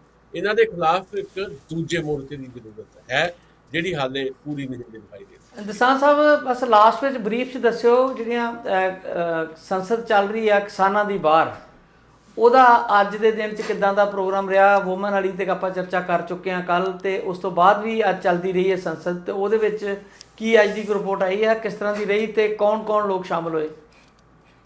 ਮੇਰੇ ਕੋਲ ਬਹੁਤੀ ਡਿਟੇਲ ਨਹੀਂ, ਕਿਉਂਕਿ ਰਾਤ ਤੱਕ ਬਹੁਤੀਆਂ ਖਬਰਾਂ ਵਿਸਥਾਰ 'ਚ ਨਹੀਂ ਬਹੁਤੀਆਂ ਆਉਂਦੀਆਂ, ਸਵੇਰੇ ਹਾਲੇ ਮੈਂ ਦੇਖ ਨਹੀਂ ਸਕਿਆ।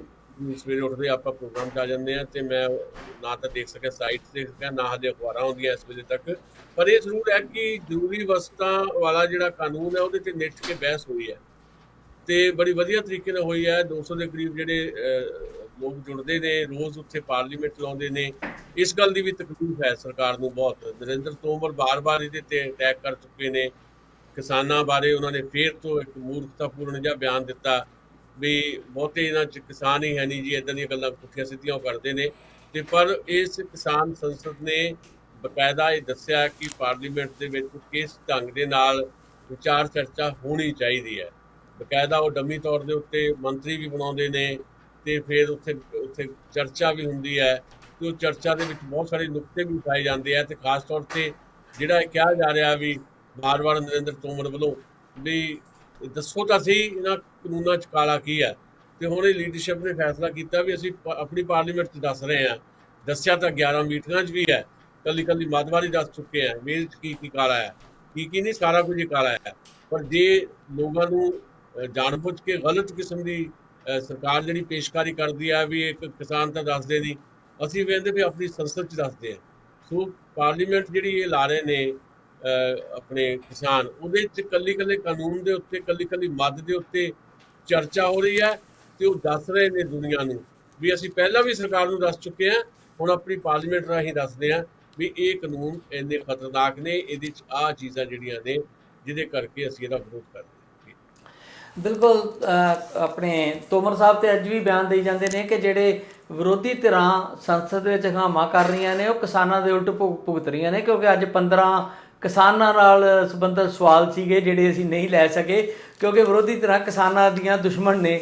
ਉਹ ਇਸ ਤਰ੍ਹਾਂ ਦੀ ਜਿਹੜੀ ਬਿਆਨਬਾਜ਼ੀ ਆਪਣੀ ਲਗਾਤਾਰ ਜਾਰੀ ਰੱਖ ਰਿਹਾ। ਵੈਸੇ ਜਿਹੜੇ ਤੋਮਰ ਸਾਹਿਬ ਹੈ ਜੀ, ਇਹਨਾਂ ਨੂੰ ਵੀ ਬਹੁਤ ਦੇਰ ਤੱਕ ਯਾਦ ਰੱਖਿਆ ਜਾਏਗਾ ਕਿ ਕਦੀ ਭਾਰਤ ਦਾ ਖੇਤੀ ਮੰਤਰੀ ਇੱਕ ਐਸਾ ਵਿਅਕਤੀ ਵੀ ਹੁੰਦਾ ਸੀਗਾ ਜਿਹੜਾ ਬਿਨ ਸਿਰ ਪੈਰ ਤੋਂ ਵੀ ਗੱਲਾਂ ਕਰ ਲੈਂਦਾ ਸੀਗਾ। ਇਸ ਵਿਅਕਤੀ ਨੂੰ ਵੀ ਲੰਬਾ ਸਮਾਂ ਯਾਦ ਰੱਖਿਆ ਜਾਊ। ਵੈਸੇ ਤੇ ਬੜੇ ਹੋਰ ਭੱਦਰ ਪੁਰਸ਼ ਵੀ ਹੋਏ ਆ ਪਿਛਲੇ ਸਮੇਂ ਵੀ, ਅਜੀਬੋ ਗਰੀਬ, ਪਰ ਇਹ ਖਾਸ ਤਰ੍ਹਾਂ ਦਾ ਇੱਕ ਕਿਰਦਾਰ ਹੈ ਜਿਹਨੂੰ ਹਮੇਸ਼ਾ ਯਾਦ ਰੱਖਿਆ ਜਾਏਗਾ ਕਿ ਕਿੱਦਾਂ ਪਪਟ ਹੈ ਔਰ ਕਿਹੜੇ ਲੋਕ ਇਹਦੀ ਡੋਰ ਹਿਲਾਉਂਦੇ ਰਹੇ। ਇਸੇ ਕਰਕੇ ਇਦਾਂ ਦੇ ਲੋਕਾਂ ਦੇ ਮਹਿਕਮੇ ਬਦਲੇ ਨਹੀਂ ਆਉਂਦੇ, ਕਿਉਂਕਿ ਉਹ ਫੁੱਲਫਿਲ ਕਰਦੇ ਆ, ਉਹ ਸਾਰੀਆਂ ਡਿਊਟੀਆਂ ਨਿਭਾਉਂਦੇ ਨੇ ਜੋ ਵੀ ਉੱਥੋਂ ਜਿਹੜੀਆਂ ਉਹਨਾਂ ਨੂੰ ਜ਼ਿੰਮੇਵਾਰੀਆਂ ਮਿਲਦੀਆਂ। ਇਹਨਾਂ ਨੂੰ ਤਾਂ ਇਹ ਨਹੀਂ ਪਤਾ ਵੀ ਹਾਂ ਜੇ ਕਿਸਾਨਾਂ ਨਾਲ ਟੇਬਲ ਤੇ ਬੈਠੇ ਆ ਤਾਂ ਗੱਲ ਕੀ ਕਰਨੀ ਆ। ਜੇ ਕਿਤੇ ਕੋਈ ਔਖੇ ਸਵਾਲ 'ਚ ਫਸ ਜਾਂਦੇ ਸੀ ਤੇ ਫਿਰ ਉੱਠ ਕੇ ਕਹਿੰਦੇ ਸੀ ਵੇਟ ਕਰੋ। ਜਦੋਂ ਵਾਰਤਾ ਚੱਲਦੀ ਸੀ ਤਾਂ ਪਿਛਲੇ ਕਮਰੇ ਵਿੱਚ ਜਾ ਕੇ ਜਿਹੜੇ ਹਾਈ ਲੈਵਲ ਦੇ ਜਿਹੜੇ ਆਫੀਸ਼ੀਅਲਸ ਬੈਠੇ ਹੁੰਦੇ ਸੀ ਉਹਨਾਂ ਨੂੰ ਪੁੱਛ ਕੇ ਹੁੰਦੇ ਸੀ ਵੀ ਆਹ ਗੱਲ ਦਾ ਹੁਣ ਮੈਂ ਜਵਾਬ ਕੀ ਦੇਵਾਂ। ਮਤਲਬ ਇਸ ਕਰਕੇ ਇਹਨਾਂ ਲੋਕਾਂ ਤੋਂ ਕੋਈ ਉਮੀਦ ਨਹੀਂ। ਇਹਨਾਂ ਨੇ ਉਹੀ ਕੁਝ ਕਰਨਾ ਹੈ ਜਿਹੜੀ ਉਹਨਾਂ ਨੂੰ ਜ਼ਿੰਮੇਵਾਰੀ ਦਿੱਤੀ ਜਾਂਦੀ ਹੈ ਤੇ ਉਹੀ ਕੁਝ ਉਹ ਲਗਾਤਾਰ ਕਰ ਰਹੇ ਨੇ। ਸੋ ਦਸਾਂਝ ਸਾਹਿਬ ਬਹੁਤ ਬਹੁਤ ਸ਼ੁਕਰੀਆ। ਕੋਸ਼ਿਸ਼ ਕਰਦੇ ਹਾਂ ਕਿ ਕੱਲ ਨੂੰ ਡਾਕਟਰ ਕਵਲਜੀਤ ਢਿੱਲੋਂ ਜਾਂ ਉਹ ਭੈਣ ਜੀ ਸੁਰਿੰਦਰ ਜੈਪਾਲ ਨਹੀਂ ਆ ਸਕਣ, ਪਰ ਉਹਨਾਂ ਨਾਲ ਟਾਈਮ ਰੱਖਣ ਲੱਗੇ ਤੁਸੀਂ ਕੋਸ਼ਿਸ਼ ਕਰਿਓ ਤੁਹਾਡੇ ਵਾਲੀ ਸੈਗਮੈਂਟ 'ਚ ਹੋਣ, ਕਿਉਂਕਿ ਪਹਿਲੇ ਟਾਈਮ ਦਾ ਕੱਲ ਜਿਹੜਾ ਵਾ ਉਹ ਡਾਕਟਰ ਗੁਰਨਾਮ ਕੌਰ ਦਾ ਸਮਾਂ ਹੁੰਦਾ। ਸੋ ਕੱਲ ਅਗਰ ਉਹ ਆ ਸਕਣ ਤੇ ਤੁਹਾਡੇ ਵਾਲੇ ਟਾਈਮ ਦੇ ਵਿੱਚ ਤੁਸੀਂ ਵੀ ਸਾਡੇ ਨਾਲ ਸ਼ਾਮਲ ਰਹੋ ਤੇ ਮਿਲ ਕੇ ਗੱਲਾਂ ਬਾਤਾਂ ਕਰਾਂਗੇ ਜੀ। ਜੀ ਜੀ, ਬਹੁਤ ਮਿਹਰਬਾਨੀ, ਬਹੁਤ ਸ਼ੁਕਰੀਆ। ਥੈਂਕ ਯੂ ਜੀ, ਬਹੁਤ ਬਹੁਤ ਸ਼ੁਕਰੀਆ।